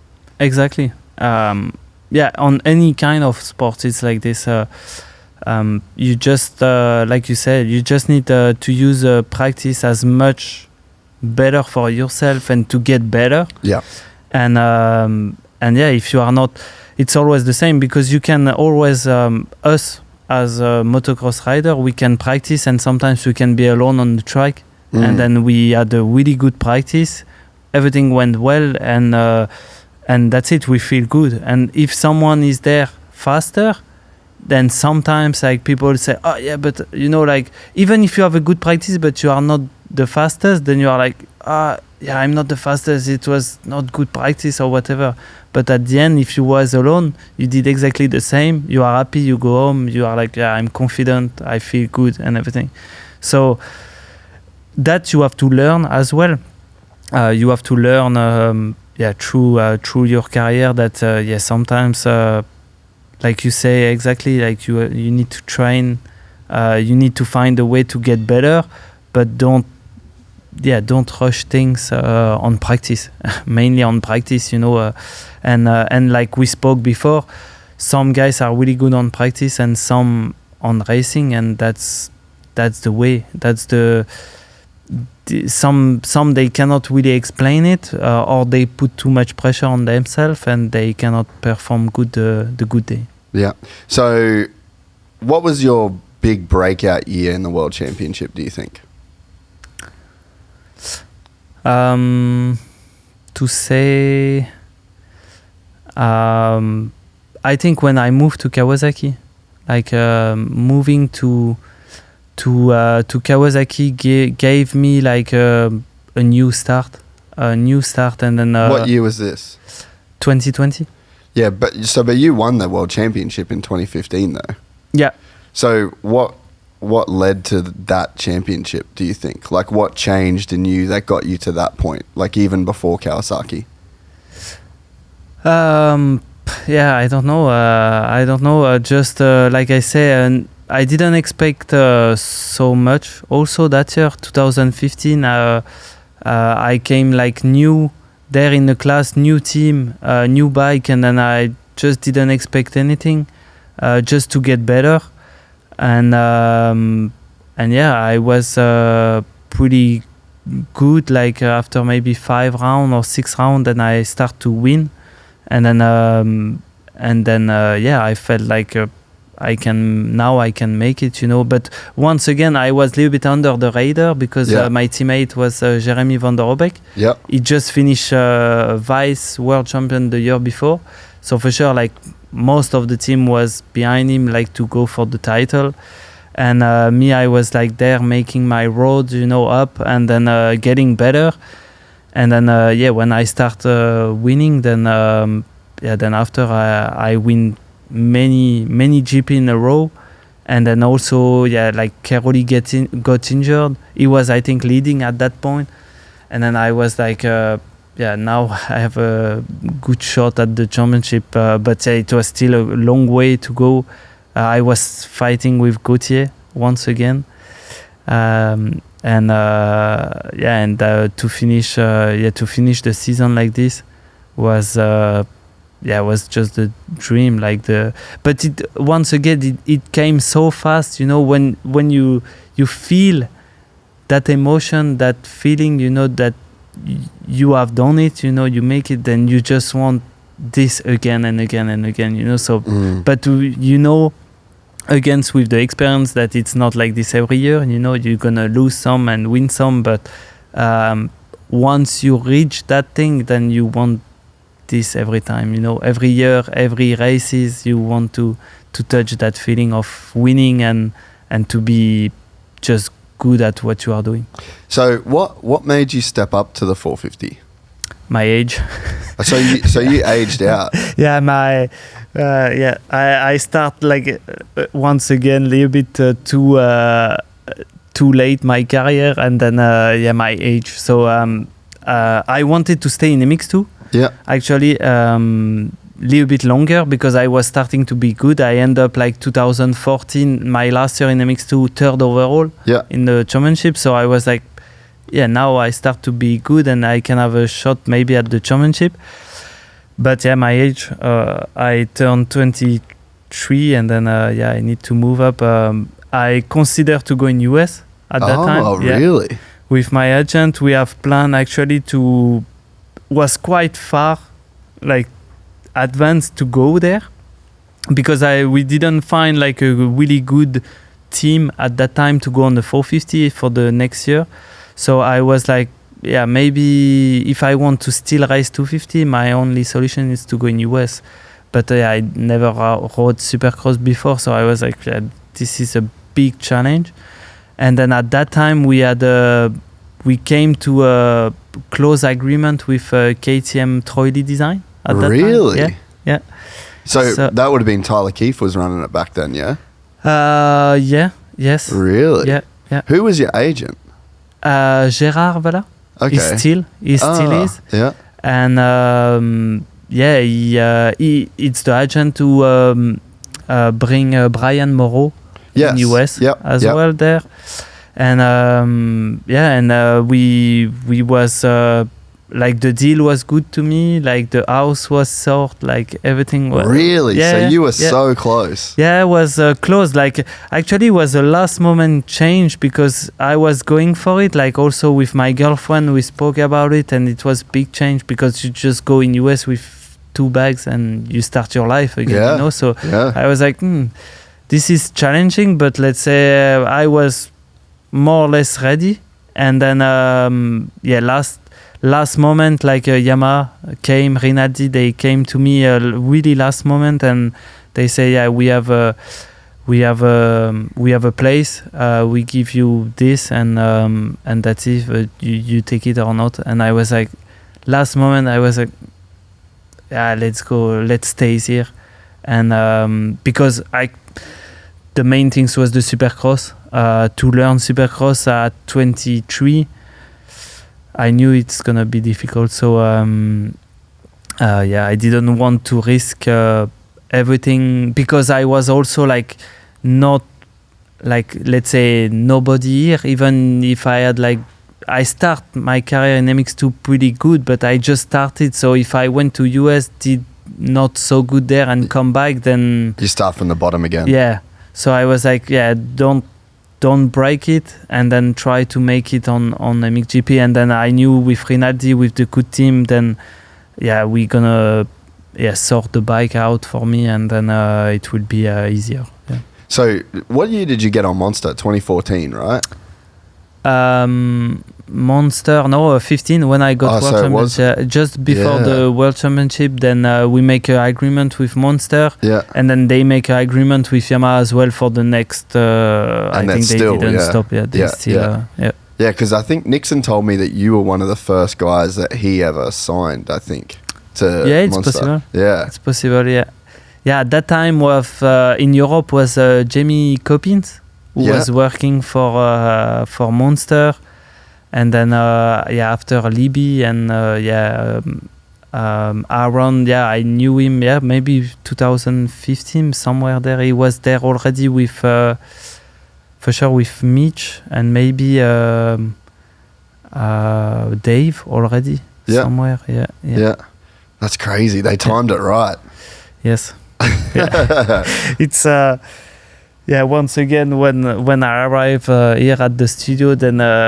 I speak with some guys there, and they say, I'm 32, 33. I say, I'm older than you. Yeah. So I know many more stories than you, So that's when you are a rider, it feels always strange to be the oldest. Yeah. But that's life. Yeah. So what was the 450 like? What did you have much experience racing motocross on the 450 at this point? No. Not at all. And then at the time... That's crazy. Yeah. At the time, the Yamaha, what we could hear from outside, the Yamaha was not the best at that time. But like I say, Jeremy Van der Beek was doing a good year with the new bike the year before. So I was like, this is possible. But when I went to Yamaha, then like my close... like parents or my close friends was like, it's gonna be quite challenging, but we make it. So once again, you can prove that everything is possible, and just if you work like good with the good people, and you don't force things to happen, then we can make it. So was the bike pretty shit at the start? No, honestly, no. I had it was my first time on the Yamaha as well, so it was quite different. But the bike was powerful. I was gonna say, was it super powerful back then as well? Super powerful. I actually at that time was everybody say like it's pretty aggressive. Like the power when it came. Hold on, you got all of it. So that was and it was so actually the first thing was to make like smoother the bike for me, and especially coming from MX2. So they make it smoother, and then just once again to move from Jackie Martin's team to Rinaldi was a big step also, because there's like so many world titles with Stefan and so many experience. So the people there gave me again a new technique and new not generation, but just like I learned so much again from them. So from everything, like suspension things, because they was doing everything themselves. Yeah. So I learned a lot from them, and they had the experience to stay like calm, and they gave me they just put me on a good atmosphere in the team, on the bike, and then we had some good results. Yeah. So how good were you at testing early on? Do you think that you were good at it, or it was something that you had to learn? Yeah, I had to learn. I was not good at testing at the beginning because you never did it. No, never did it. And then also at the beginning, I didn't have really feel. Like sometimes they was changing. Most of the things was the suspension. They was changing suspension, and I was like, sorry, but I don't feel anything. And then sometimes they was going far, and I say, sorry, but I don't feel anything. So, yeah. But I always said, I just prefer to say I don't feel anything than to say, I feel this and that, and it's not right, because then you go on some wrong direction. That's the worst. But a lot of riders do that, especially when they're young. Yeah, that's the worst. Yeah. So better to say I don't feel, and it's what I did, and then with the experience, with many things that we change, and sometimes to feel you need to make a bigger step, that you see which direction you go, and then you say, this is good, or no, we go opposite, or we go back to what we had. So it's just it's one job. It's it's one job. It's one job to test and to learn and to know what you want to get better. Yeah, because let's jump forward a little bit. But when I went to Arco that day, that was the first year that you were on this new generation of the Kawasaki 450. Yeah, the prototype bike. Yeah. It was so good. I saw your podcast with TK about this. I saw many of the podcasts. So it blew my mind. Because I was standing sideways, looking at the track after the finish line, and there was just the big bumps, and then the left-hander back down the hill, and I watched everybody's bike, and your bike looked the best, and it even sounded different. It was like such a soft, like like you could hear how like the forgiving that it was, and it just looked so balanced and so nice, and it was honestly like a mind-blowing thing to see, and you just had all of the best riders to compare against, and your bike stood out. Yeah, and it was before I got injured that year. Then it was one also of my, I start pretty well the season. Everybody was there fit, and I was battling with them every weekend. And the bike was the frame, mainly the frame they did was crazy good. So it was a machine frame. And so it was for the prototype bike. So we rode that bike the year before that it goes out for public. And the frame was somehow I think was the best frame I rode on my career from all time. Like you say, it was forgiving like so much on the track, absorbing the bumps, and was so good. But we understood at some points that it was costing a little bit too much to keep going like this. So and anyway, the goal was to ride with a standard frame more or less at the end. So that's a sad day when that frame goes away. Yeah, but actually I was lucky because we make the prototype bike the winter in Japan. So we TK. The Japanese rider rode with that bike. Yeah, he make actually that frame, and then we have the chance to ride it. And I was like, "Yeah, that's good. I want that frame." And then at the beginning, it was not sure that we could ride that type of frame because of the cost. And it didn't last very long, did it? Yeah, no. Also, it didn't last long, and it cost a lot of money to make it. So, but luckily, I could ride all year with that frame. So that was already a winning position there. But it's good. Like I said, to test after you are happy. When you feel the things, and then you can work closely with like that case with Japan, then you see what they are able to do, you know, and to still improve something, you know, it's crazy. So after we you can play a little bit in there with that, and to get your better bike. Yeah. So we'll go back to the 2015 season. So how was the process?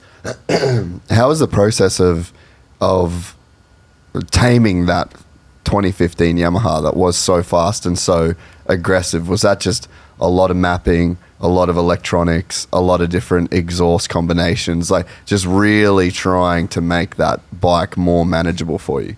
Yeah, it was I think everything also. I don't know exactly what they was doing on the engine, but they make it smoother for myself. So I think like mechanical parts in the engine, like much smoother, and exhaust as well, I guess. Mapping also at that time, like we had mapping, but the electronic was not where it is now. So I think on the electronic side, I didn't get so much help. But it was more like from the engine. From the engine, they make something smoother, probably airbox as well. And after it was a little bit playing against me the year after, because I start with the same bike, but everybody improve their bike, and then I was struggling on the start because I had not enough power. So after it was like the compromise to be good at start and then good on the track. So 15 I didn't have that case, but and it's where also Keroli switched bike from the 350 to the 450 because he could not get the start anymore. Yeah, because everybody improved, and then he had to get the start done. So it's where he switched bikes.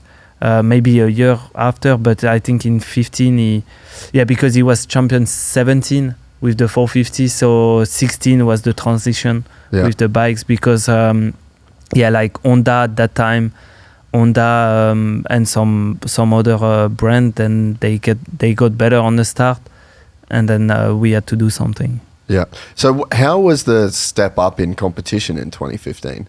Because to win MXGP as a rookie is crazy. Obviously, Keroli went out with the injury, but it's a massive step up in competition from the MX2 class. Yeah, it's massive. Competition is completely different. You know, you feel that when you are in the class that you have much more experience, you know, like when they ride, you know. How so? How do you feel that? Just the way that they attacked you a little bit, you know, like on 250 can be like a stupid move, you know, too aggressive and making small mistake and losing time or something like just this. Just like chaos. Yes, yeah. In 450, it's like they don't want to lose time, but they want to pass you. Like maybe sometimes they go like they try first time, let's say easy. If it's not working, then you need to be prepared, you know. Like 250, it was a little bit like mess and trying, and even if they know that they will collide, they just go for it, you know. In 450 was not like that. And then also like I felt like under that class that they could manage more the race. So let's say at the beginning they was not really pushing through like as fast as they could, but towards the end then they was coming, you know. And then that I had to learn also because MX2 was also like you had no plan, you just go and then you start how you start and you end up how you end up, you know? So like 450 was more like this. And did it suit you better? At that time, yes, I guess so. And now I felt like now it's from the last few years, it's now from the beginning to the end, it's like flat out, you know. And I felt like when I step up to MX1, then MXGP, then it wasn't like this. It was like more easy at the beginning and then pushing towards the end. Because that's what all of the Americans would always say. Because you guys have longer motos, and the US is more of just a sprint the entire time, which it is, but it kind of isn't, I think. I think that there's like a massive push at the start. Guys get in their groove, and then there's another massive push at the end. But everybody would always say that the GP guys, they start slow, they let that figure out, and then it ramps up towards the end. But now, I think that the level in MXGP over the last few years has just gotten so high. It does seem like it's a sprint for the full 35 minutes. Yeah, exactly. It is because now like everybody, like you say, everybody is here. Fit, ready to race, and then most of the time now, the good riders start on the front. So if you are not there, then you don't catch them anymore. You know. Yeah. So Jeffrey now he never took a good start of his whole career, and now with the Honda he's starting most of the time on the front with Tom Vial. And then Lucas, he has always been good on the start, so he's always there as well. So if you don't start with them, it's really hard to catch them back because they are fighting against each other. So they just go, and then you don't catch them. So it's why the start it's more than ever important. It's like this. After to compare in US. The things it's in US they ride Supercross, so they the small time that I rode Supercross in my career, then I felt like when I go on the motocross track after, it's so much more easy, just to ride, because the intensity between jumps and stuff, it's not that much, so it's more feels much more easy. Yeah. So when you have a full season of Supercross, even if it's only 20 minutes. And 20 minutes on the Supercross track, it's a lot. Yeah. You know, it's many laps. Some tracks they do over 20 laps, so it's a lot. And when you just go 30 minutes on the motocross track, I think for them it's easy. It's easier. So I believe they can sprint at the beginning, like they do in Supercross, and then just maybe have a time middle of the moto, but they can sprint after, because it didn't feel that long on the motocross to do a 30 minutes compare a 20 minutes on the Supercross, because like I say, in Supercross sometimes the lap time it's 45 seconds, and then they do 22 laps or something, and then on the motocross, mainly in US, it's over 2 minutes a lap, so they just do 15 laps or something, even not. So I guess for them it's easier to ride motocross than Supercross. Have you ever really thought about hydration? I bet you haven't, but I have, and that's why I am on a mission to hydrate action sports with my new company, Soda Fuel. You can look at any study. Hydration is one of the key factors in human performance. And action sports is about as high performance as it gets, and there are extreme consequences to not being locked in. Find out more about how important hydration is for you, and if you're leaving performance on the table, by heading to sodafuel.com.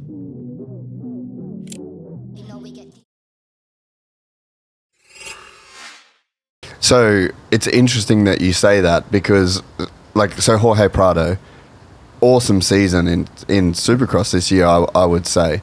And people have asked me why do you think that Jorge's is it fitness? Why is he not able to stay at the pace? And I think that it doesn't come so much down to fitness as much as it comes down to intensity. I think that you have to separate those things, because I think that intensity is almost more mental, to be able to mentally stay in that same really aggressive lap by lap by lap, super consistent. I think that mentally that's so hard for a rider to do, and there is a level of experience, I think, that comes into play to be able to consistently do those very fast laps. So, I mean, you would know that Jorge is extremely physically fit, maybe one of the most fit athletes, but that fitness didn't help him do 20 plus lap main events, because it's more of an intensity that's not so much linked just to fitness. Yeah, I think, you are exactly right. The intensity on Supercross track like this, for sure, you need time. You need time, and fitness it's something, but like I said, to do a flat out 22 laps, like, and to be precise, like every time, like of this, you know, that takes something that you need to learn. And like you say, if we see Prado, like he did really good, like to change brand and to be with KTM. He's riding really good, like on lap time. Sometimes he's fastest. He can win like the qualifying race, which is a short races. Yeah. So he's able to win. He can win. He do the start. He's doing really good start as well. But on over 20 minutes, then for sure, fitness it's something. But yeah, like you say, to the mental aspect on the race, and like I said, to be so precise, like because I think maybe I cannot speak for him, but I think as he's not used to ride so much in Supercross compared to the other one, then for sure when you turn and you do like a rhythm section, then you always think a little bit like if I'm too short, if I'm too long. And I believe like the other one, like Jett or Hunter or Roxanne, it's just more natural. Like they just jump, like, and they even didn't think. They don't have to think. No. Yeah. And that takes energy and then concentration. And then I think it's what we saw on TV. Sometimes he's good, and when he lost the rhythm, then he lost it. And then I believe, and I know by just my small experience, that if you lost your focus on a Supercross track, no chance. Like you know, or you get injured, or you just go slower. Or the lap time just drops so much. Yeah, and it's one way or the other. So I think you are exactly right on this. But as he's getting much better this year with that bike, then he can learn from that and get better next year. Yeah, because the times that I've trained for long motos, and I have to go out and do 20-minute and 30-minute motos, you can be physically fit enough to do it from a cardio perspective, and I don't really get much arm pump. Yeah. Like, so you can physically do the 30 minutes, but I remember when I first started training for these long races, my mind would go. Yeah. And I would just be very tired mentally to make decisions and to stay going fast. Yeah. It's such like a passenger on the bike. Yeah. Yeah, it's what sometimes also sorry. Like you can feel also myself, like sometimes when you are for any reason you are not focused or just sick or something like this, and you ride, then just you are not focused on what you are doing, or like I say, you are slow or you are making too many mistakes, and then that's this is on motocross track, but on Supercross, like I say, like you have no room for error, you know. If you are too long or too short, over, you know. So this is crazy. And then also, so you need to be focused on this and still go fast, you know, because the other, they are pushing it, like I say, for sure, Prado, he really surprised me on the whoops. Like I think he was awesome. Like everybody, even the US guys there, he surprised because he's like it's his second year, and to be so good on the whoops, like it's really impressive. And actually, he don't have also on the track. Maybe it's one place that he feel maybe comfortable, and then he feels good, you know, so he can, let's say, relax a little bit there. Yeah, which is crazy. Because it should be the worst part, let's say. But looks like he's pretty good at it, and he's not making any like big mistake in the whoops, what I remember. So it's good that it's good also to see like a European still can do good at that time, you know, against all the good American and Australian guys there. So it's it's like for us, it means that the door is still open, you know, to go in US and perform good. And even if you go younger, you know, because to go on the 450, it's really really hard. Yeah. But it makes like the windows open for many more rider here, young rider who wants to go in US. How was it for you, being the guy that was winning the world championship on the Kawasaki, where you'd won the world championship the year before, and then watch Prado absolutely suck on the Kawasaki, and then be very, I don't know whether, well, I guess he was vocal that he didn't like the bike or that the bike wasn't working for him, but it was a very crazy situation, because we're watching you win the world championship and have this massive success, and then we're watching him say that the bike is terrible and that it's not competitive. And I mean, there was times where I'm pretty sure at the last race he was trying not to qualify, and then they literally gave him a wildcard slot straight into the main event of the last outdoor. But it's like, what was your perspective when you were watching this season? Because you're like, okay, I know we have different equipment, but it's like this bike is capable. It's difficult to, like I say once again, it's difficult to judge because I was not there and I'm not him. So we can just judge but what we see and from on TV and what we hear. But like I say, I cannot judge like this because it would be wrong. To be like to make that move to US, you know, so you move to US, you gonna ride Supercross that you never did before on the 450 with a new team. New bike. So actually, you have nothing common. Yeah. So for sure, it's not going to be easy at the beginning, and he has more chance that it goes wrong than right. You know.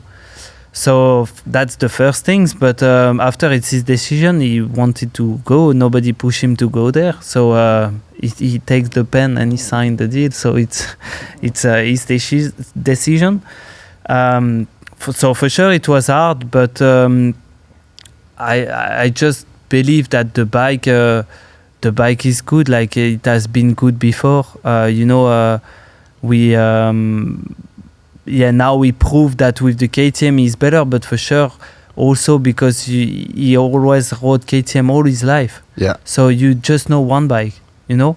You just know one bike, and then maybe when he jumped on the Kawasaki the first few times, then he was like, this is something good, because you know you change bike, you have your problem with KTM before, and then you maybe what he was struggling with KTM at the time, then it was better on the Kawi when he jumped in. Then he was like, yes, you know, like you are happy to go, and it's a fresh thing, and a new girlfriend. Yeah, exactly. So you are like, let's go. You know, it's good. The bike is good and everything, because when you hear him at the beginning when he was with Kawasaki, then he was happy about the bike. He was like, I love the bike. I knew that he tried our bike also in Europe before to go in US. So like I said, nobody pushed him to go. So he has some reason to choose. And after he find that he maybe struggle on something with the bike, which it's possible. I agree completely. It's a little bit the same like when you see like now Jeffrey going with HRC, and then Geyser with Yamaha. Then they have their own problem again. You know, it's normal. But now he's back with KTM. He's doing better. That was not a surprise, honestly, because first you have one extra year of learning. You go back to your own bike, you know, the bike that you know, and then for sure he's training with the people of KTM also a little bit differently. So it was to me, was for sure it was getting better than what it was with Kawasaki. But on the hand of Kawasaki, then for sure they was happy that I was winning on the opposite side of the world, because for them they had that bad episode, let's say, with Kawasaki, with Prado, and then on the opposite we was winning, which I believe for Kawasaki was good. Yes. So then we have Chase that has done basically the same thing. So do you think that maybe, like, how important is the team element? Because the team in the US has got a bit of criticism this year. They've had the same management for a long time. They've now had a couple of riders that have gone through the program that have had the same sort of thing. Do you think that it can be the kind of, the team maybe can't make a motorcycle as good as maybe the environment that you guys are in, to where you have this base motorcycle that you have to race, and then you have this group of people that is able to take it and make it so good for a guy like you? Do you think that maybe it just comes down to there's not the right communication and there's not the right environment to get the most out of that? Maybe yes, maybe not. Once again, it's difficult to judge, but what I can see from my side, it's like the bike was able to win before, so can be Vilopoto over the years, James Stewart, or even Chad Reed, like he won not on that team but with that bike. So I don't think it's a bike issue or whatever. If you like, now we have the real how to say, like the real view of things, like Suzuki, Ken Roczen, he won this year with the Suzuki, was like 10 years old, you know. So I don't he has the kickstart, he has no electric on the bike, whatever. So I don't think it's coming about the bike, mainly from Kawasaki, because like I said, the bike have been winning championship before, so I don't think so. But from the team, maybe. Honestly, I don't know the program they have. Maybe, sure. Sometimes to change the program, it can fit better. But I just believe that a rider like Chase, Sexton, or even Prado, when he was there, they can run their own program where they want to live, like whatever, if it's Florida or California or whatever, they can do what they want. I think so. And on the bike, after, for sure, they don't have so much help from Japan that we have got, because we are working closely with Japan, and also in our championship we can try do whatever on the bikes, as they cannot, so they get a little bit less help. But I just believe it's not coming from the bike only. It's a little bit hard to judge from that far also. So I just believe, like Chase, he have won some races this year also with the bike, so you cannot win, and when I think he win, he say the bike is good, and then be 7 or 8 and say bike is shit. I just it's not my way to work like this. So I think the bike, it's not so for sure it's not bad, and then you just need to get better or to fix your bike. That's it. Would you let Chase come ride your bike? Maybe you can help him. He should fly over to France and come maybe he won't like it. That's the thing. Like everybody is quite different, and we just talk about it. Maybe we like the engine, maybe not. Maybe also that's now that you speak about this, then maybe it's what Prado maybe had. I don't know. I really don't know. So I cannot judge. But if he try our bike and then he thought, it's that bike that he's gonna get in US, no, So maybe that could have Could be played worse. a little bit, Yeah, you know. yeah, yeah. Not worse, but it's not the same. Yeah. Like for sure the frame was maybe different.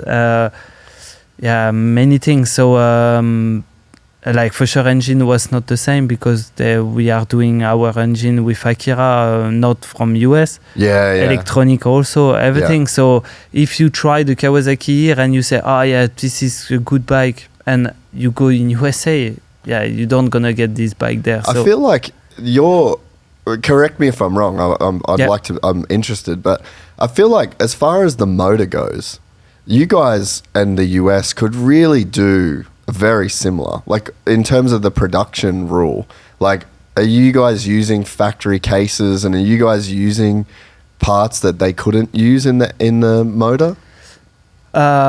In US, you compare Europe.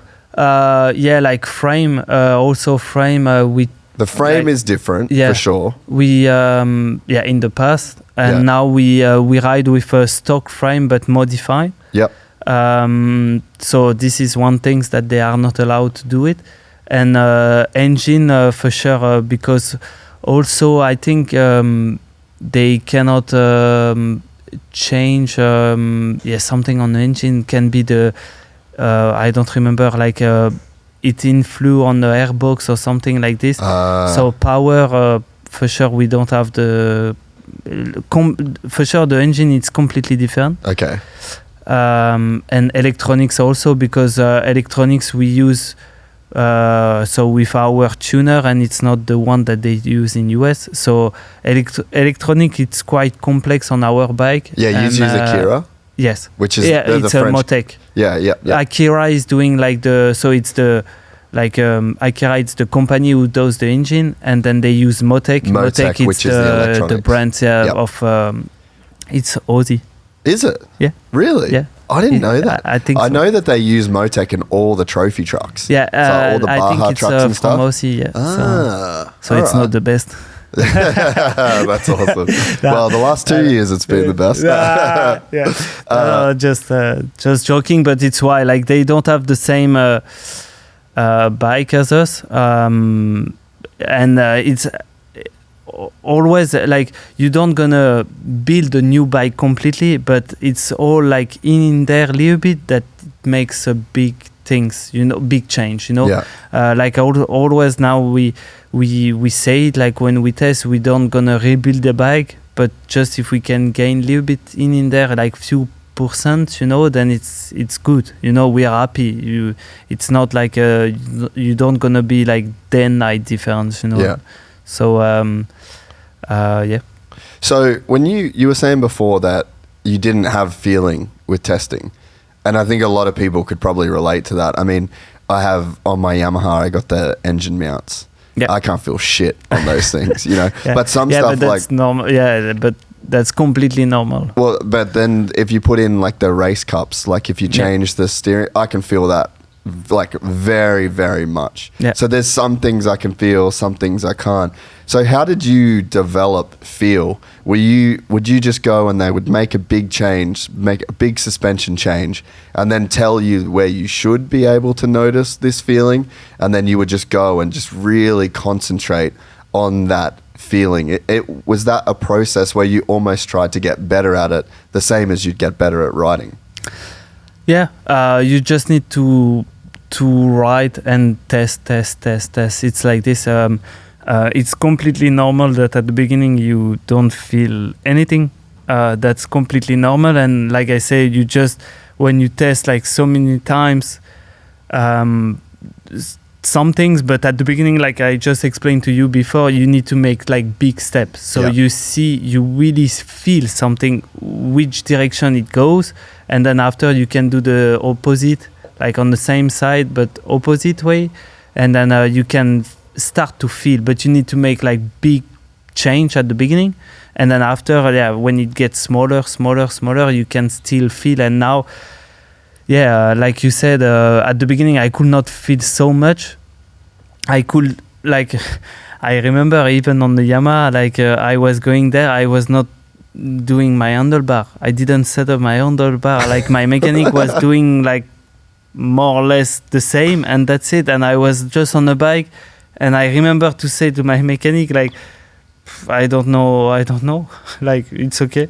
And up, go. And and now, like, after so many years, then you go on the bike, you say, did you change something? Yeah, I changed it. I can feel, it's just like this, by learning how much time you spend testing, and that you need time. You need time to feel and test, and you need to be just to spend time and want to be, because as a rider, when you test, it's not a fun part, because it's just you feel that you are losing a little bit time. You want to train, and then sometimes they come like for whatever tire or whatever suspension, and they come with 5-6 different things, and you're like, you do one or two, and then after you are lost. You do 1-2, and then they say, still 4 to go, but I say, I don't even remember how the first one feels like,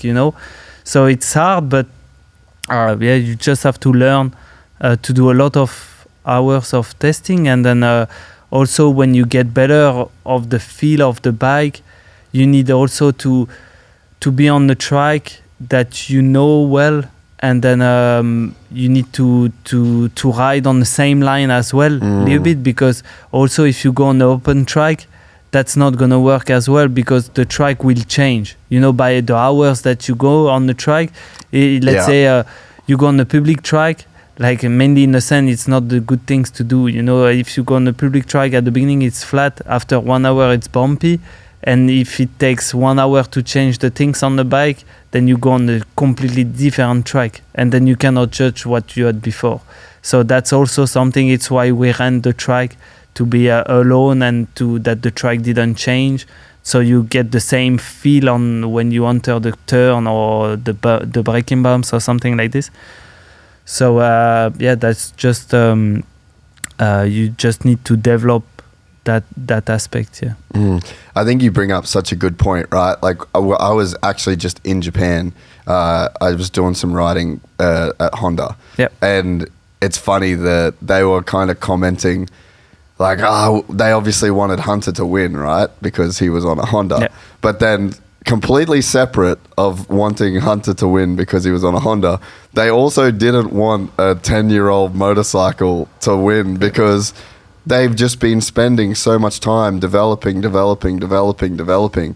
then this guy at 32 years old goes out and proves that it's so much more the rider than the bike in our sport. And it's one of the things that makes our sport so special and so different. I was just at MotoGP on the weekend, and it's like, if you weren't on a Ducati or Aprilia, then no chance. Don't race. You have a Yamaha, don't race. You'll know that you'll be 16, 17, 18, 19, that's 20. crazy. And actually, this is crazy. Yeah. Actually, it's not, we take it the opposite way, but actually this is crazy. Yeah.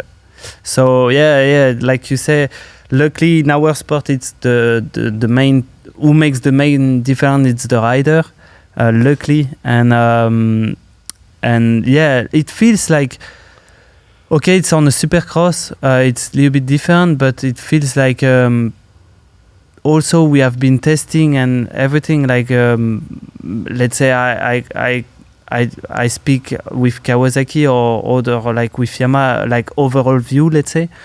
It's just like sometimes you keep searching for something, and then you do some development testing and this and that, and then when you see like Suzuki, they want this with a 10 years old bike minimum or something like this, then sometimes you think like, why we are doing all those things, because at the end it's motocross. We have to understand that it's motocross, like what we just need a easy bike to ride, like some power, but like just easy bike, and that's it. Like we don't need much power or much electronic on the bike.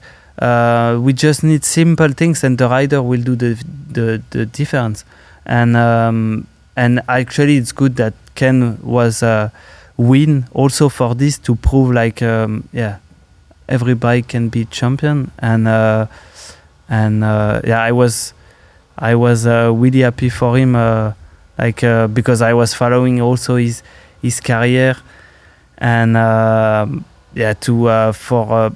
with everything that he have deal with, it's crazy that he won, and I'm happy also in a way for Suzuki, because they make the biggest gamble, just to be nowhere. They stop MotoGP, like even motocross more or less, and up champion, and it's good. So hopefully it will be a little bit like some push for them to come back, maybe a little bit more, in motocross. That would be awesome.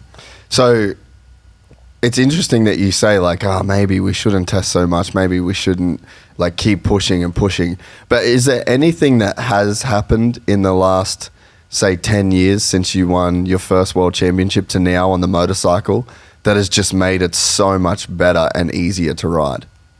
Not that much. No, that's why. That's crazy. But that's why I said the biggest things I think that it changed, and it was before I became good, it was the injection.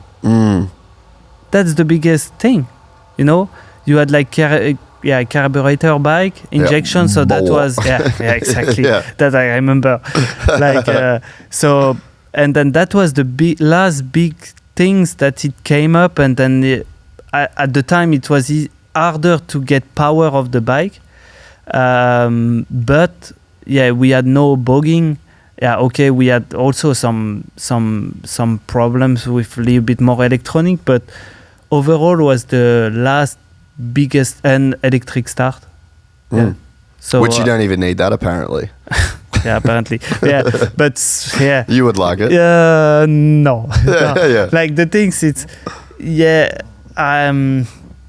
electric start, it's really good just for not just like it's nice to kick the bike, but just it's so much quicker. If you crash, like we see with Roxanne example, when he crashed with Hunter, like in the sand, then it took him one lap to go. And then I remember in the past, like when I had those bikes with the kick, then sometimes when the bike was warm, no chance. So actually to fuck up a race like this because your bike is not starting, then it's not when you battle for a championship, it's not the way. So that was really good, but to come back at the things, it's injection was a big thing, big change, and then electric starter, and that's it. The last few things has been trying to get the bikes better, but sometimes you think it's better, and also sometimes the stock bike comes and something is worse than before, so you need to solve that problem. So you do testing, but you just do testing to go back to where you were. Exactly. So we don't make so many big change. So and I think that in our sport there's, KTM on a stock motorcycle has like a version of traction control, right? But you're not going to use that at the level. I don't know what you guys run MXGP traction control wise, but are you even if you had traction control, are you going to use it? Because so much of what you guys do at your level is sliding the rear wheel, breaking traction in certain places. Like it's not a MotoGP bike where you don't want any wheel spin. It's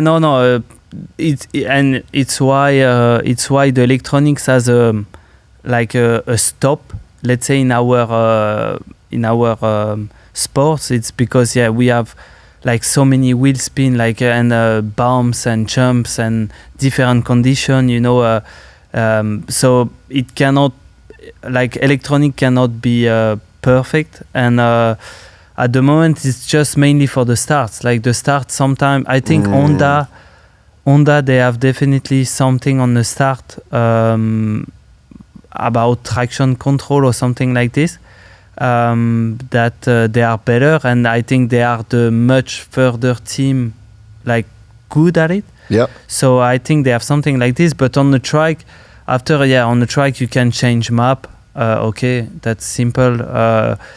But except this, like I say, a rider is doing the difference, and we need a wheel spin. We need to wheelie sometimes for bumps or jumps or So the electronic cannot help us that far.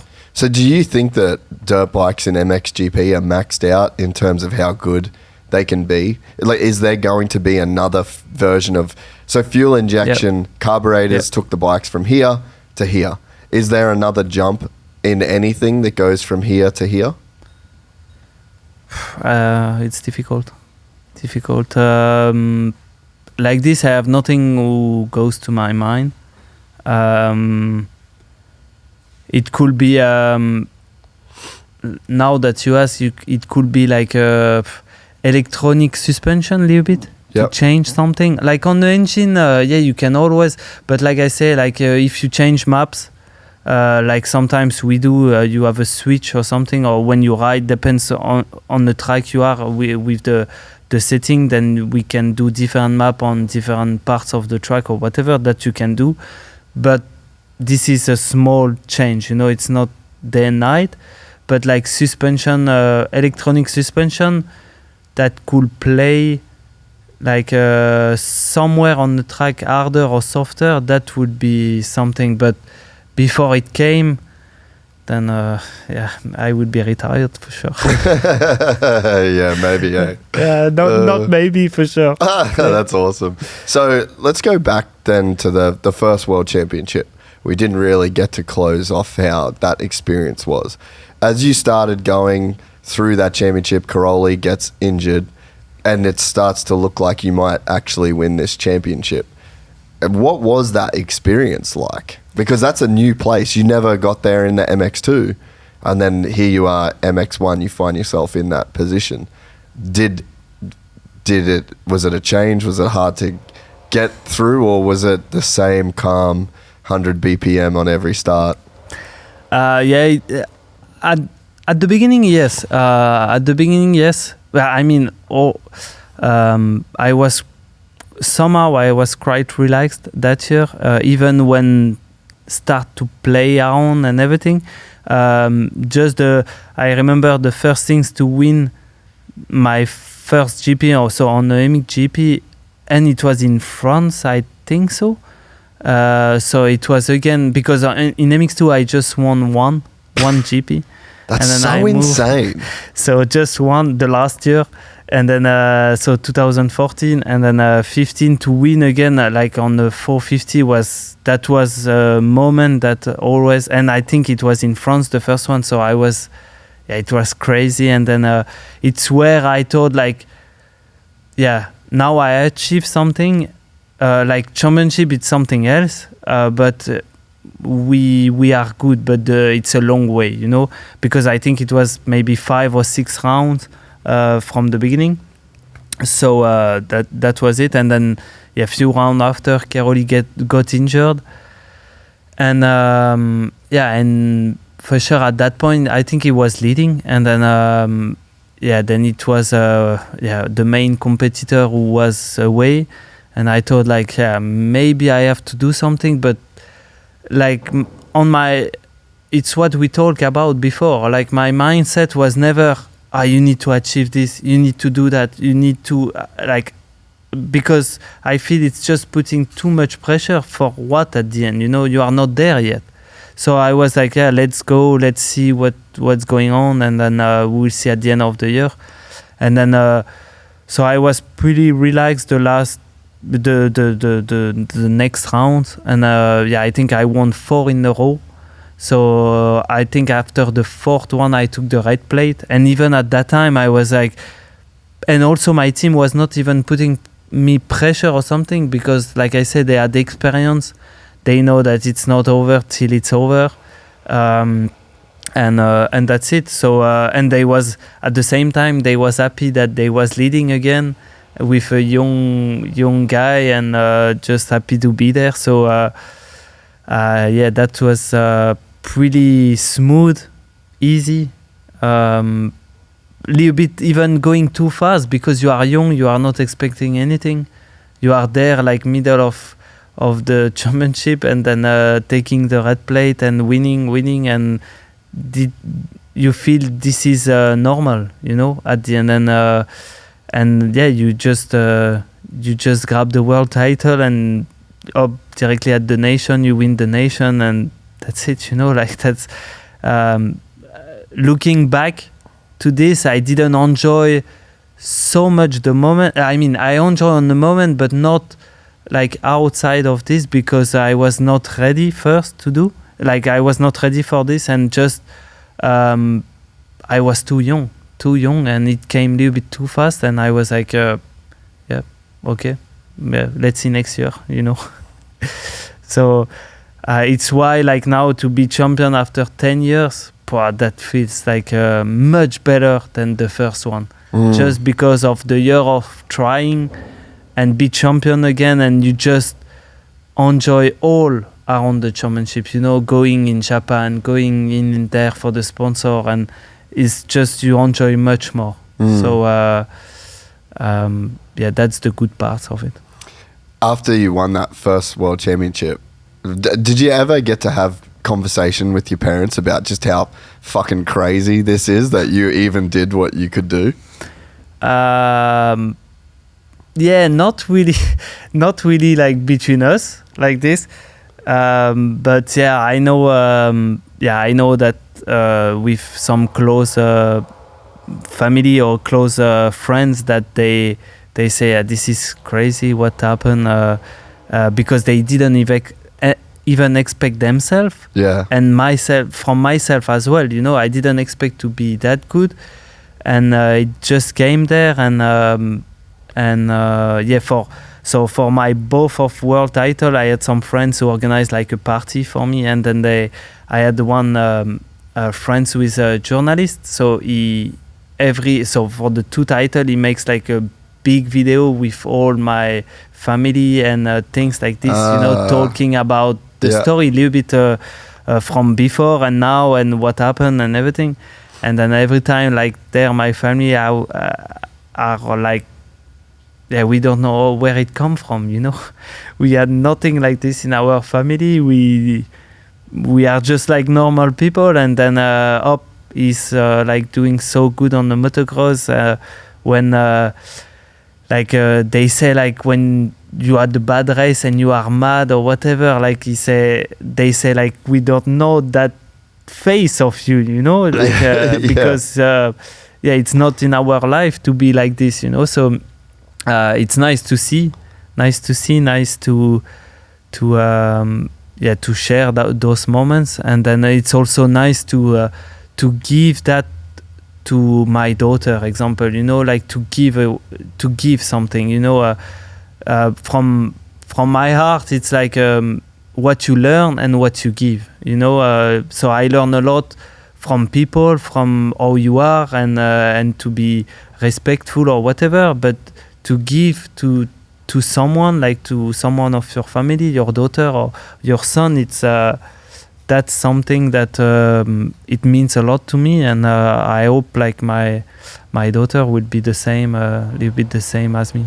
Yeah, because you've gained so much wisdom through this process, and you have so much perspective over life and good and bad and ups and downs, and you've seen so much more than the normal guy in their early 30s, Yep. So it's like you really can pass on so much knowledge, and maybe that's why you see so many sons of athletes, right? Like Liam Evans. Yep. And it's okay, sure, genetics, talent, let's say, but maybe it's not as much about this physical as it is about the way that your parents can develop your mind to become a champion, because so much of becoming a champion is in the mind. And if you look at the Lawrence brothers, Darren never raced a motorcycle. Yeah.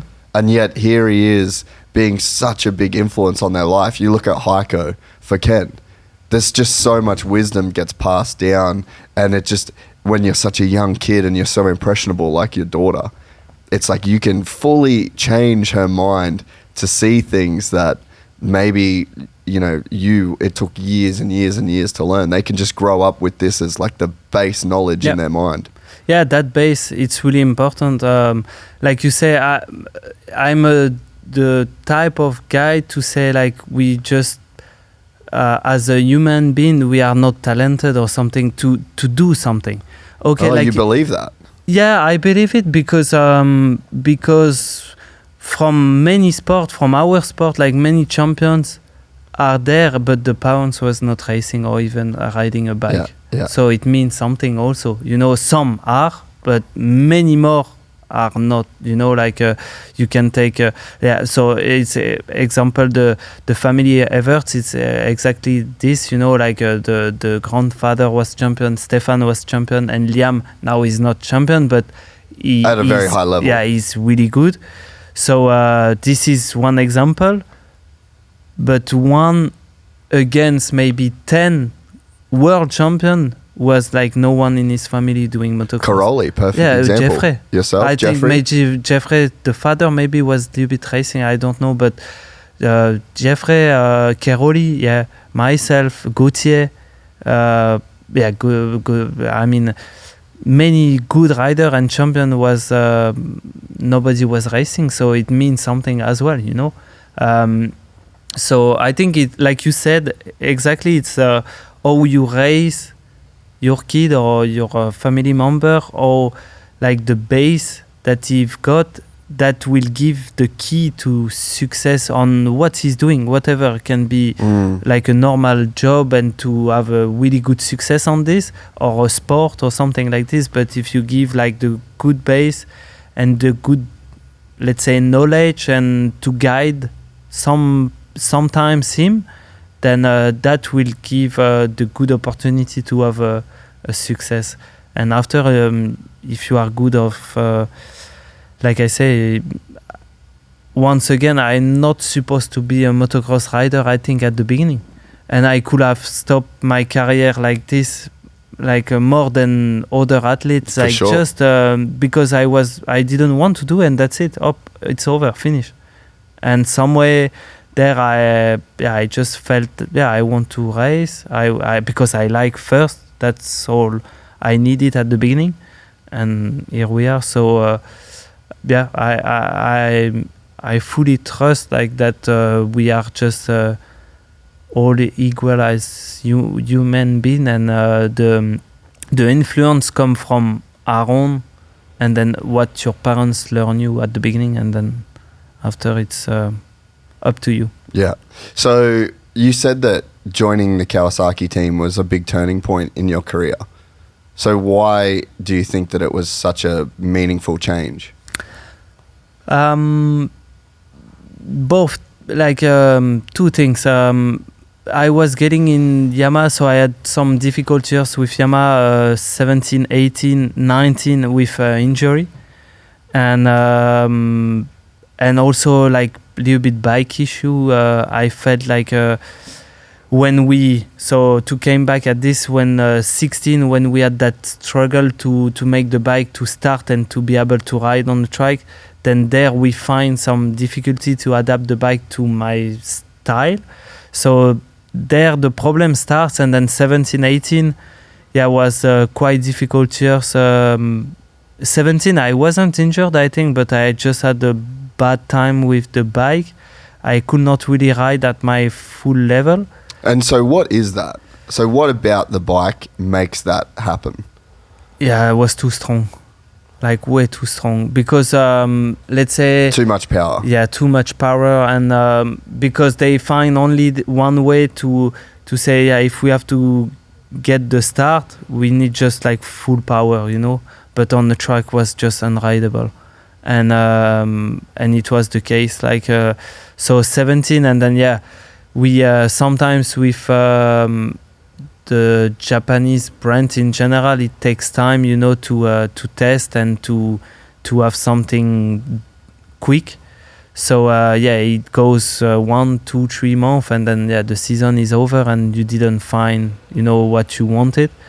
So 17 was hard like this. 18 was a little bit better, but I got injured, and then that's it. The season was over. And 19, the bike was starting to be better, like much better. but I had like 2 injuries. So I was a little bit like at the point, like I just want a fresh air. I want to start everything new again. And also Yamaha was changing the team, so was not going to be Rinaldi anymore, was going to Wilvo, I guess so at that time. So to me was not, I didn't want to go there, so I was like, no, I tell Yamaha, I say, if you choose to go with Wilvo, then I'm not staying. So they say, yeah, okay, so we go with Febrve. So I say, yeah, okay, I go away.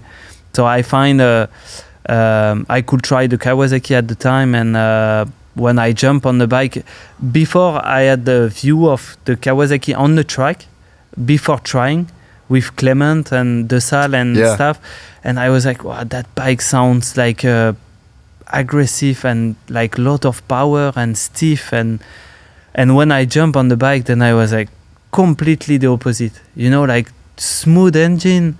The noise was quite strong, but the response of the throttle and everything, it was really smooth, and I felt comfortable on the bike. And as soon as I jump on the bike, at the evening, I say to my agent, like, make it happen because I'm going there.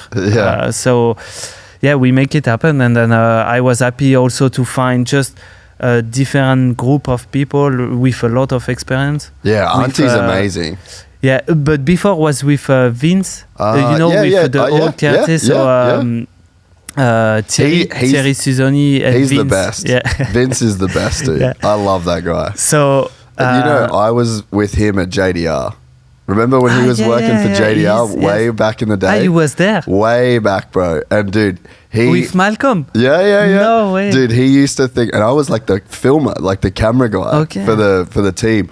And I was like, I need you to do this video. I need you to do this. I need you to sit down for this interview. And he would just be like, fuck off. Yeah. Leave me alone. And he's just like doing his electronics. And he was like, dude, you're wasting your time. This is a waste of money. Yeah. Fire this kid. And dude, but we had like, we had like such a good relationship though, even though he was like, go away, you know. Sure. But he was just the best guy. And I spoke to him recently, like maybe like a year ago. We had a good phone call, and it was just so cool to hear he's still doing so well. But he's a very, very, very smart guy. Yeah, he's very hardworking guy. He's one of the the guys who makes like the teams. Like always, like with Kawasaki or with other brand, he's like the main guys who structure the people in the team, who is has a lot of experience. So he gave a lot to the mechanic, to his own experience, because he was mechanic before with Pro Circuit and all the thing. So talking about this, because I know him really well. You know exactly what he would have been like. And he told me about that story. He said, I was at that team, and then they asked us to go on the island somewhere to do a video, that at that time it came with the helicopter and everything, and he was like, what the what I'm doing this, why I want to do that? It's more like a freestyle things than racing. And he has a lot of stories. So he's the best. So he's still there, and you see like so when I tried the Kawasaki was with them the first 2 years, 2020 and 2021. And and just the team was good to me. I learned a lot again with them, with a different bike, we almost won the world title also in 21. We forgot about it, but was for 5 points. Very close. Shame. Yeah. All right, fellas, real talk. Buying men's jewelry used to be a nightmare. Either it's low quality junk you cannot be proud of, or it's insanely overpriced with crazy markups. That's why I rock with GLD. They changed the game. Quality pieces built to last without breaking the bank. And here's what sets them apart. GLD uses real gold. Every stone is hand set, and you can literally feel the difference. The weight, the finish, the details. It's waterproof, sweatproof, durable, and every single piece is guaranteed for life. You know that feeling when you put on a new chain, it just hits different. Elevates the whole fit. And GLD has everything. Chains, pendants, rings, earrings, and even fully iced out watches. They've also got official collabs with the NFL, NBA, MLB, NCAA, MLS, and even DC Comics, so you can rep your team or whatever you love. Don't just take my word for it, over 2 million customers, 50,000 5-star reviews, and it's worn by names like Justin Bieber, Mika Parsons, Tyreek Hill, and ASAP Rocky. Whatever your budget, they've got a price point from 18 karat gold plated all the way up to solid gold and natural diamonds, plus a full custom shop if you've got a design in mind. Work hard and change the game. For a limited time, new customers get an insane 40% off. Use code GYPSY at gld.com, and after you order, they will ask where you heard about him. So please support the show and tell them that the Gypsy Gang sent you. So then we'll fast forward to, or maybe to when you started working with Auntie and then Kimi with Ice One. It's pretty cool. It's not spoken about that much in the sport that we have Kimi Raikkonen, one of the, such a legend in Formula One that puts so much effort into his motocross team, and it was with Husqvarna first and then now to be with the Kawasaki, and you've got Auntie who has so much experience and is just like such a good vibe. Like I just love every time I'm around him, but it's very cool to have a guy like Kimi to step into the sport and put in so much investment and to make such a, like, it's an incredible team. When if you go to the GPs and you see the rigs and the support that you guys have and the structure and the shop, and man, it's just a phenomenal program. Yeah, it is. For sure, it's definitely good to have some people like this, like Kimi, because first I think he just like racing, and motocross as well. He has not so many times with his kid now going go-kart and stuff, but he like motocross, and as he was a racer from Formula One, he just like racing, and every time, I don't see him often, but every time he comes we just speak about racing and life and things, and he's really a good person. I wish he could be there like more often, because he brings a good vibes into the team, and then like I say,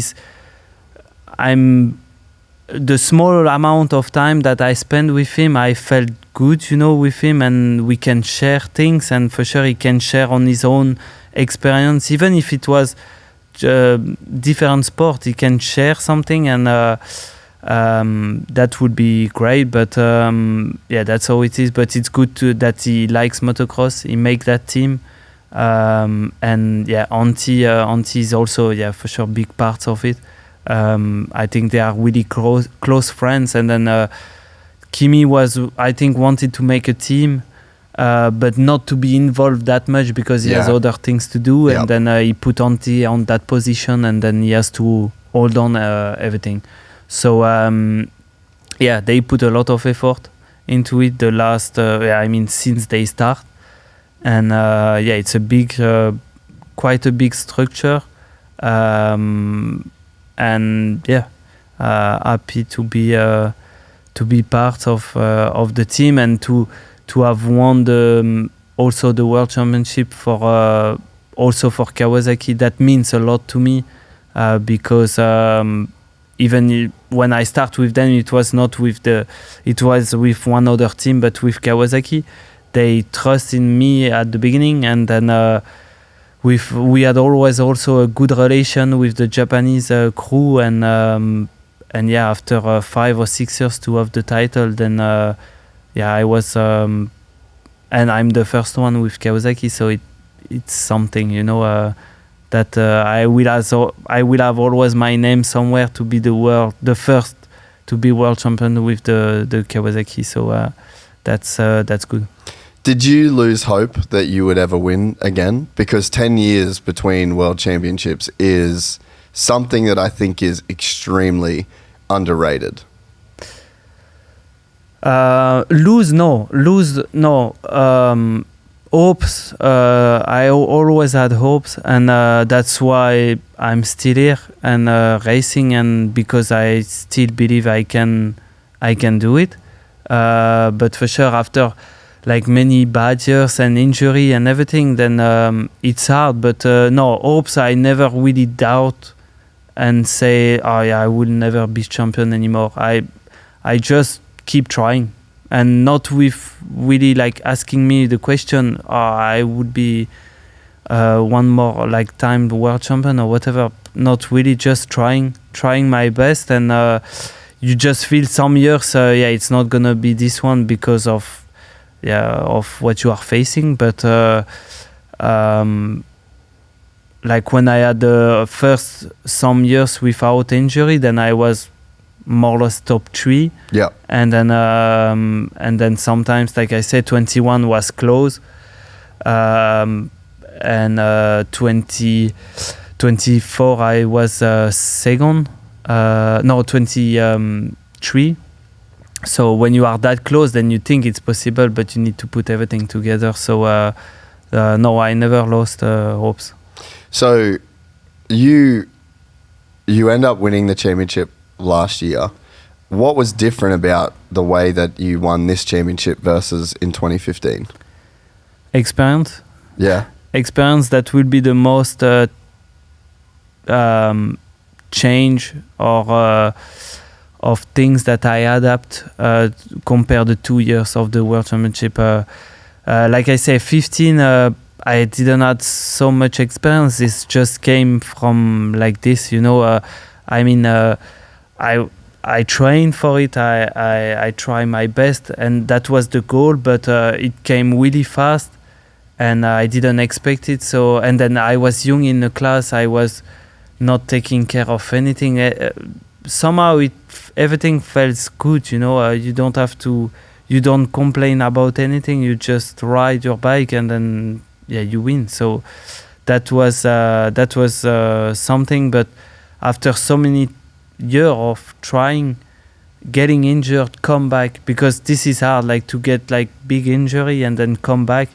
That's a big thing, because every time you start from zero again. So and the competition is evolving and moving so much. That's the hardest part. You know, when you are like in the sofa, then they are racing. So it's hard to catch up, but I always feel that I could do it. And experience, like also to manage a championship, you know, to feel a little bit like when you need to push, not push, like not to stress out for something, you know, that it's not happening, you know. So that's the biggest change, because also like, okay, Jeffrey was injured and Geyser last year, but Luca was there, and Luca was not letting me to win the championship on the table like this, you know. So when we look back, like in Lommel, so after maybe 15 round or 14 round, then it was 9 points different. In Lommel, he closed the gap on 9 points. So, and it was still 5 or 6 rounds to go. So it's almost like start again, you know. And he was on the winning strike a little bit. You know, he was winning. So it was in his advantage to win the championship at that time. And I remember to pass already, I say, if I passed Lommel, that was my first things, like to pass half of the season and Lommel. And then after that, you can judge a little bit where you are and what you have to do or change. So when we passed Lommel, I won the first moto, he won the second one. So I lose just 1 point on the qualifying race that weekend. So after Lommel, everybody around me, let's say, was like a little bit stressed, like a little bit, you lost points, like this and that. And I was like, I'm good. Yeah. Like I just lost 1 point in Lommel.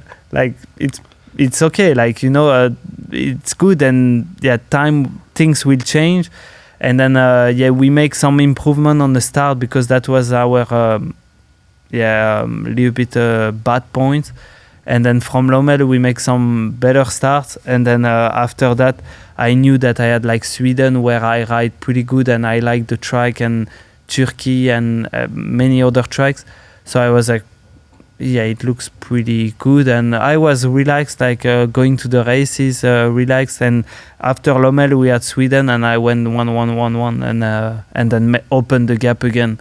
So I was like, yeah, all good, like experience, I guess. And Lucas was quite inexperienced. Yeah, because even now, hard to say, but he's young. Yeah. You know, he's 19 or 20. Yeah. So they have like everything to learn still, you know, even if they are there for a long time, but because they start so early, so they are just, like I said, 20. It's like 14 years younger than me, you know, like it's crazy. Yeah. Like when I think about this, it's crazy. But yeah, so they still have everything to learn, but Lucas is learning quick, like I believe, like quicker than his brother, and he races like he's quite intelligent on the bike. He's not. Before he was like trying a little bit too much, but now like when he feels like this is not good, then he set up a little bit and then he finish whatever he is, 4th or 3rd. So I think he learned, but for sure he will have still to learn a lot of things through his career. He's, like I say, he's young, really young, and yeah, he didn't win yet the championship on 250 or 450. So that will be also a challenge to accomplish this, but also to defend, you know, the title. But after, I think their goal is to go in US. Yeah, I guess. Next year, brother. Next year. Yeah, every year it's next year. So no, but like for many years we heard that they are going to US and then they are still there. So yeah, we don't know. So Jeff said at Sardinia, he said, "I've raced Jett. I've raced everybody. I think that Lucas today would have beaten everybody on planet Earth." What do you think about that? It's always good to. I'm not making friends. No, but hey, no one will listen to this. No, for sure. Yeah. No, the things is at the moment, like I think US guys are good, but for sure, like on a normal track, like dirt tracks, then for sure they are good. But in the sand, it's just like it's just that normal that we are better because we ride much more in the sand, and that's just simple as this. You know, they ride Supercross, we don't. We are bad, and that's it. And we ride sand, we are used to it.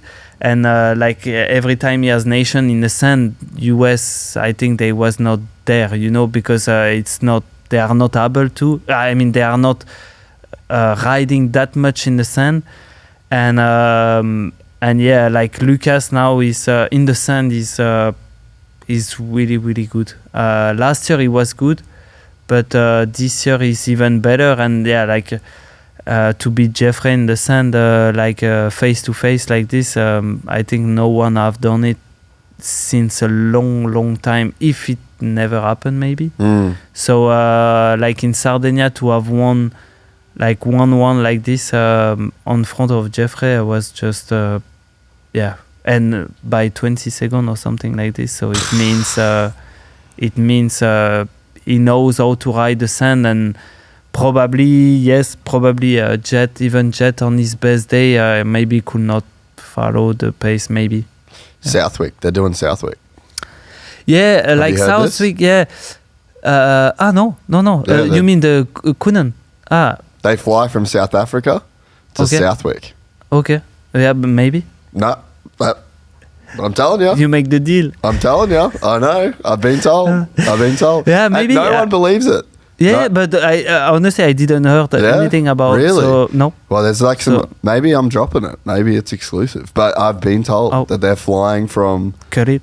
Cut it. You can cut it. No, I'm not cutting shit. No, but it's funny because like some of the people that have told me, they're like, man, we've been trying to tell people that they're going to Europe and they're doing it, but no, it's like maybe because they've been saying for so long that they're going to go. Yeah. But Southwick. They're flying from South Africa to Southwick. It's a little bit different sand, like you said. It's not the full. Yeah. It's not the full on. Yeah, I never been there, but it looks like sand. But it's not Vulcansfahrt. Yeah, no, like the sand looks a little bit thicker than our sand. You know, it's like looks like a little bit more gravel some places than really deep sand. But anyway, they at the end, it's when it's bumpy, then it will be more or less a sand track. And I didn't know, so it will be nice to see that, and especially on this kind of track. That maybe advantage them a little bit more. So yeah, good. And so you mean the brother of Lucas will ride the 250 as well? Nice. Yeah. So apparently they're doing next year. So there's a whole chain of dominoes and things that now in America have to change because of KTM's gonna fit them in, and like now with Husqvarna, so now Malcolm has become like a big kind of puzzle piece. The US off season is a mess right now. So but I've been told by people that would know that they're doing it. So dude, Lucas, Jett, Deegan, Eli, Prado, all at Southwick is going to be fucking wild. Yeah, that would be nice. That would be nice to see, sure. Because Prado is also good in the sand. Like you say, Prado, Jett hopefully will be back to like full fitness soon. And then, Lucas, that would be a chaos. It's going to be a crazy. Might be one of the coolest motocross races ever. Yeah, I think so. Yes, that will be nice. Yeah, I didn't know that they are going there. So, I would be watching for sure. Big time. Yeah. So over your career, you've raced so many generations of guys, right? Like even thanks to remember me. Even like Clement Dessel was a beast back in the day. You mentioned him before, but throughout your whole career, who's been the toughest challengers? Toughest, not really one, but just like Keroli. It's like a different generation. That's it. Keroli on his time, he was the best. He was like a little bit. I think he was. Let's say Keroli. I put him like the best on timing. You know, like he won 9 world title, but like in almost 10 years, you know, or more or less. So every year from 07 to 17, pretty much. He won, you know, so that's crazy. That's crazy. That's consistent. And then just consistent, but good everywhere because he could manage every season. Because also for sure, some season he had like some small injury or something, but he could manage it and then finish the season and to be champion. So I think on timing, on a small amount of time, he was the best. And he was really like, Keroli was the guys who you knew like at the end of the moto he would be strong and coming at you, you know, like a little bit Febrve, the same. Febrve is also like really, really good. Yeah, he have been a world champion many times, and you know that he's really strong also at the end of the races. But he has been also like injured a lot, missing a lot of season for this. And then Tina has been world champion also many times. But let's say I would do like let's say Keroli was the best. Yeah, and he's still the best because he has the record of title.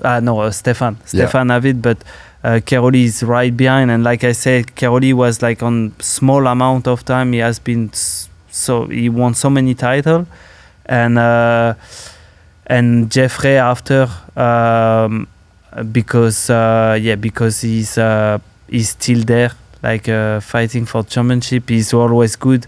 He's like I say, he's a little bit like Keroli, we like really strong at the end of the races, and on every kind of type of track they are good. So on my career they have been the two to beat.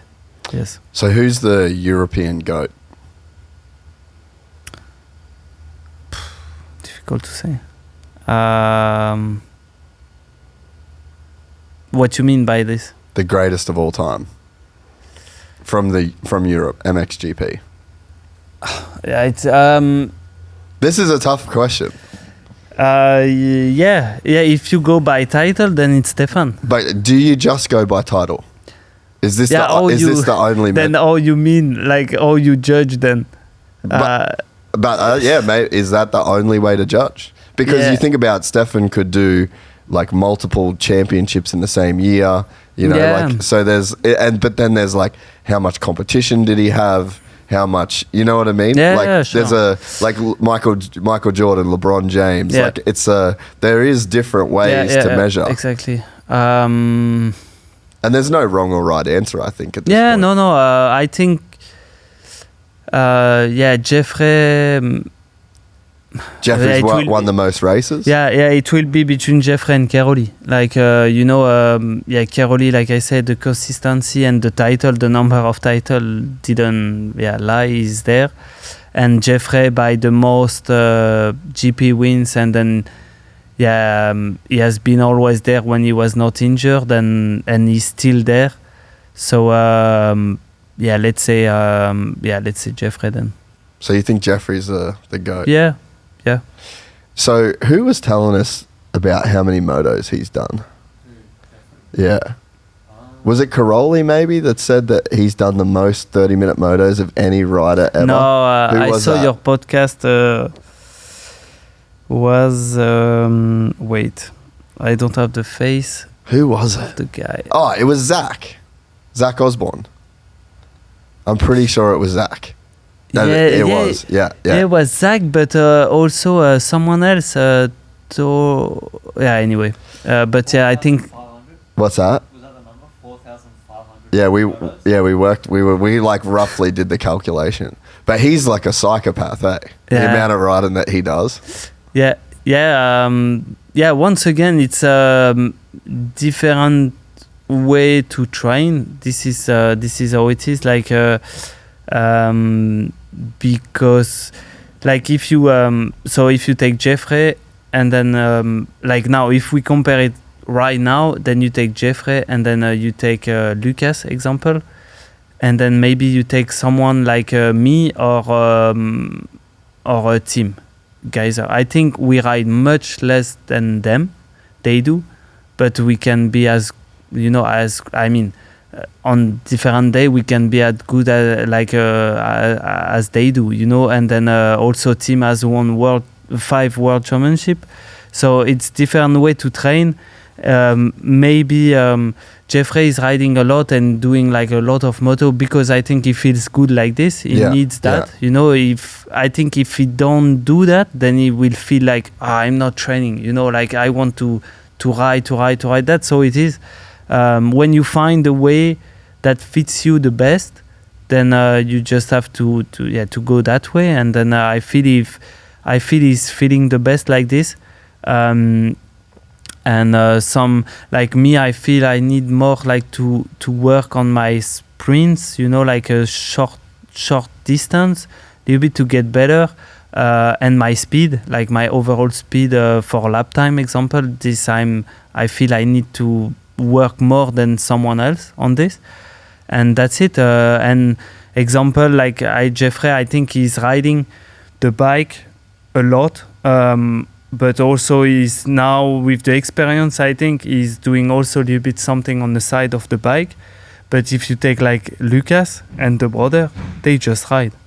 they don't do anything else. They just Really? ride. Yeah, because we know it. Like everybody knows what people does, and we have some like common friends, and they just ride the bike. And sometimes I have watched, like Lucas is on so they ride most of the time every day, almost, or kind of. And then sometimes he goes on a track, he do like 15 minutes, 3 starts, and he say, "Oh, I'm good today." So you are like, yeah, okay, it's fine. But as it's why, like, as they ride like every day, then you cannot ride 2 hours every day. You know, that's also not possible. Yeah.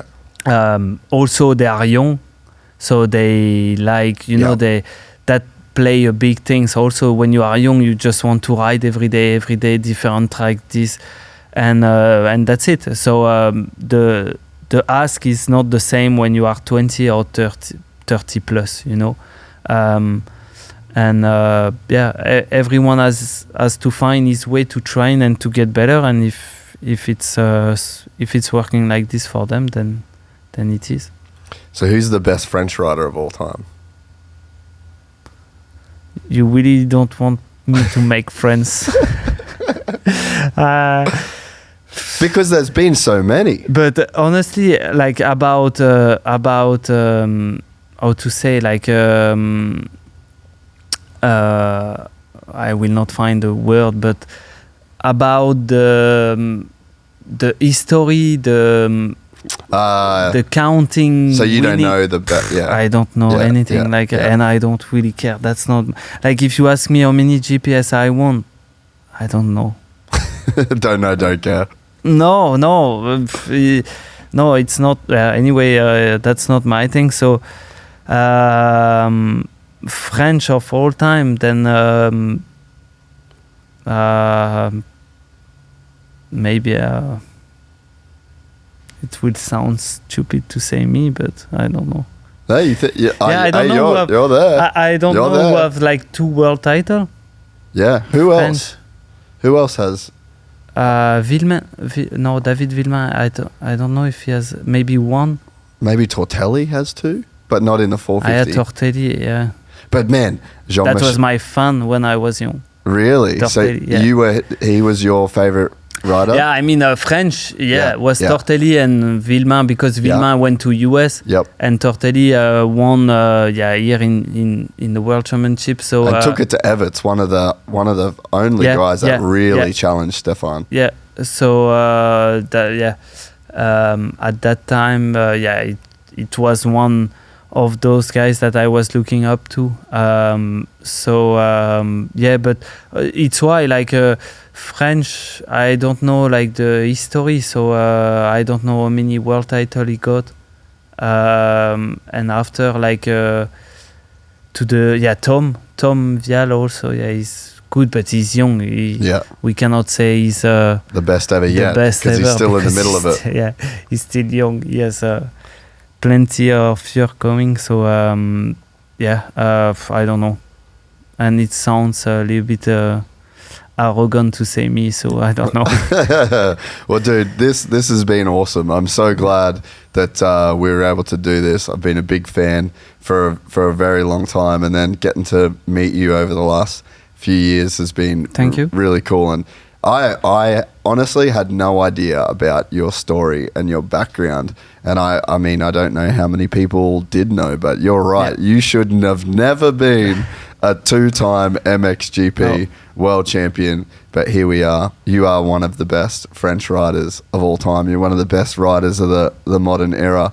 And this was a very special episode, and this was a great way for us to kick off our European tour. So thank you to have me, and I will follow the other podcast, and hopefully to be maybe next year or in the future again. Yeah. And good luck with everything this season. You're in the midst of a very crazy championship battle. This is where your experience of just chill, do your thing is going to come in handy, because there's a couple boys at the front of the field that are fucking sending it right now. It feels like anything can happen in the championship. Yeah. Actually, maybe before we go, we still got a little bit more time. as far as the MXGP Championship goes, would you say you're happy with how the championship is progressing, or is there things that, as somebody that's been racing the GPs for so long, is there something that you would like to see them change or make better for the future generations? Yeah, they can. Is this a long conversation? Yes, it's a long conversation. I mean, many things can be done better about our championship. Just about the rules, like the FIM, they have to get some new people there, young generation, to understand more like the rider, because we are not I mean, every time that rider can be like 10 times world champion, or like one guy who is finishing top 10, if we speak with them, they don't want to listen, nobody.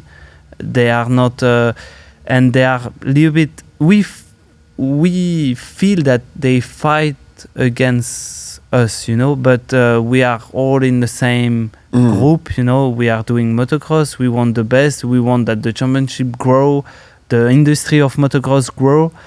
And at the time, like, if you, for any reason, with like some racing incident that we had, like with whatever, a yellow flag or whatever it is, every time when we turn to them to say like, yeah, just told us why you take that decision or something like this, they feel that we fight against them directly. You cannot argue with them. It's like this and it is like this. Everybody has to follow this.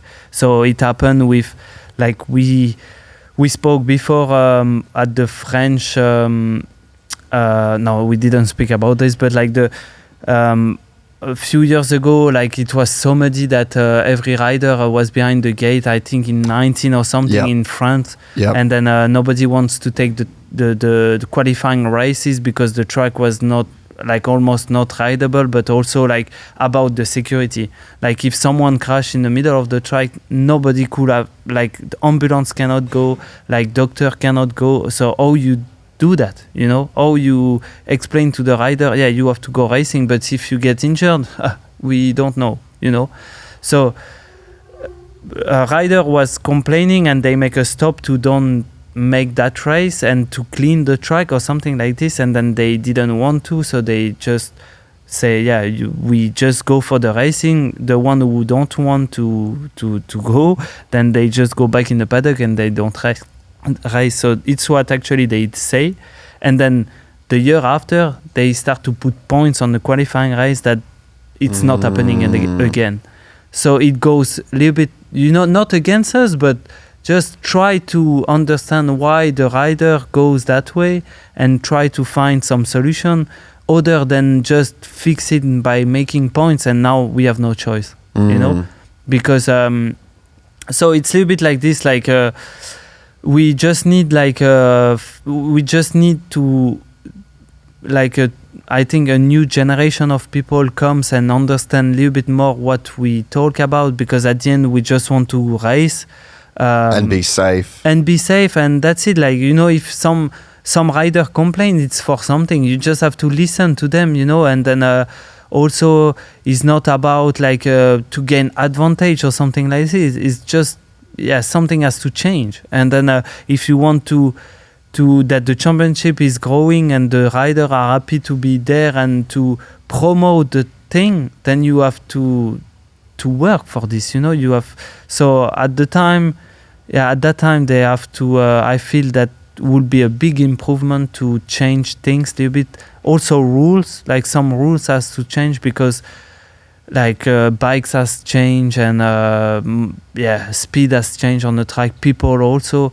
So we just feel like, since I'm coming in the World Championship, feels like it's the same people and same trouble every year because of a yellow flag, and then people get penalized, but when they add yellow flag because it's muddy race or whatever, and nobody see anything, and then the yellow flag is not even on the track, and then something like this, something has to change.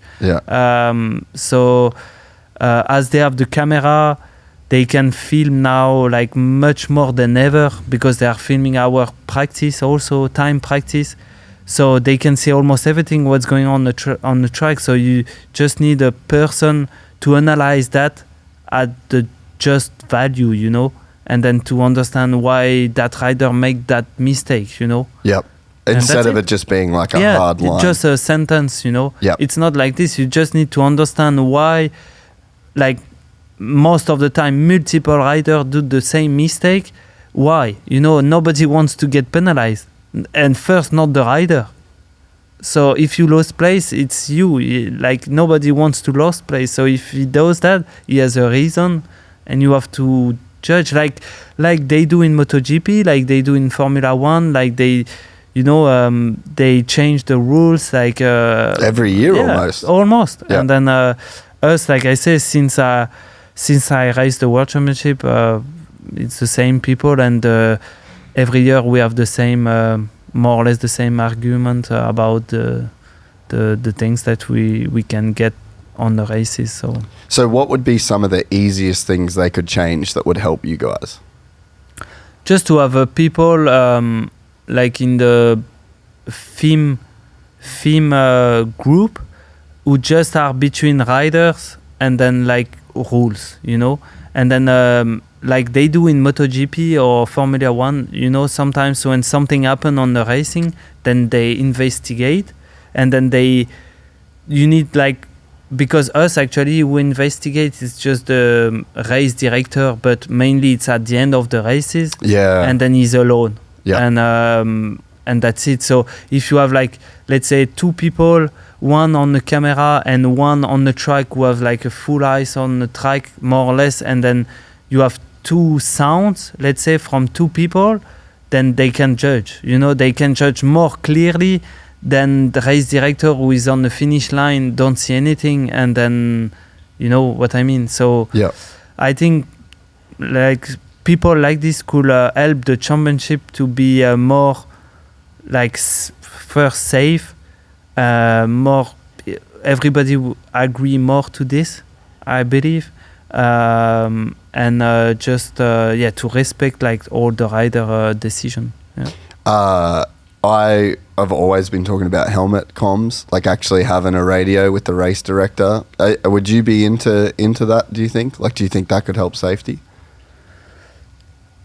With the rider, I mean? Yeah. So there's like, you would be able to hear in your helmet the race director. Okay. So I think about lappers, I think about flags, I think about rider, you know, because the flag, sometimes it's just not possible. And then when you have people that are on flags that are just volunteers in China, what the fuck do they know?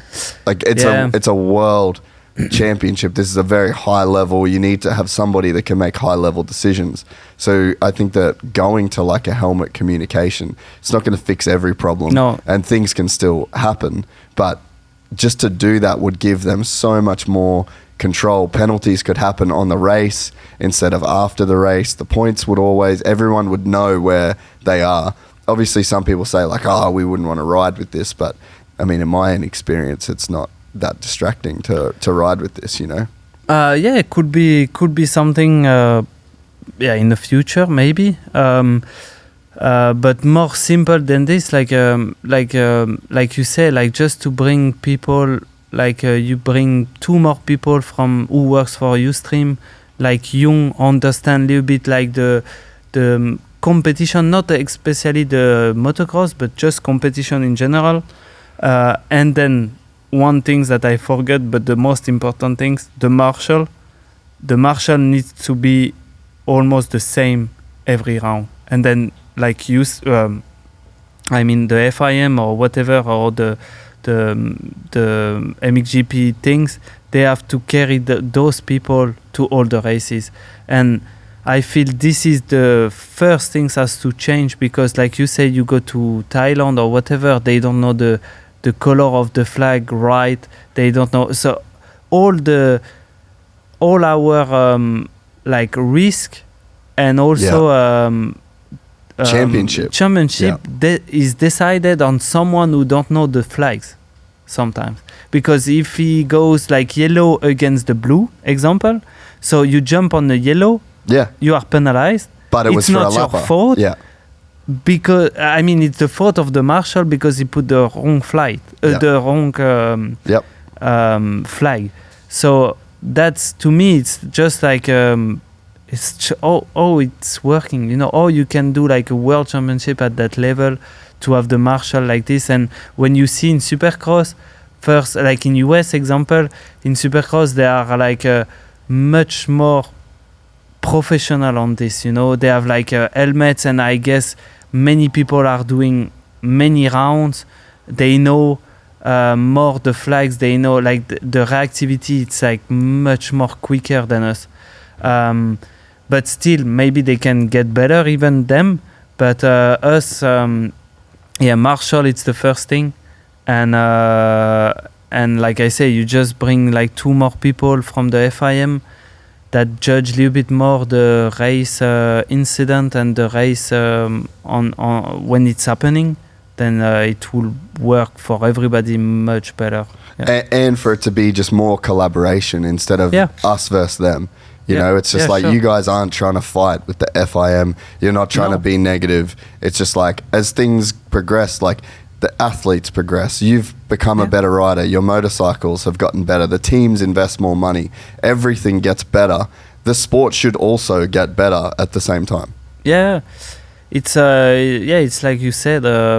Everything will be so easier that you have when you have a race incident to clarify the thing and then to make the right decision. You know, because sometimes we feel it's not fair or it's not the right decision that they took, and then at the moment, everything they do, it feels like it goes against the rider, and they should be with the rider, and it's why maybe we get less and less rider and maybe teams coming or doing less rounds because of this also, maybe because if you don't get like the support, you know, a little bit in a way, then why to race there, you know? Yeah.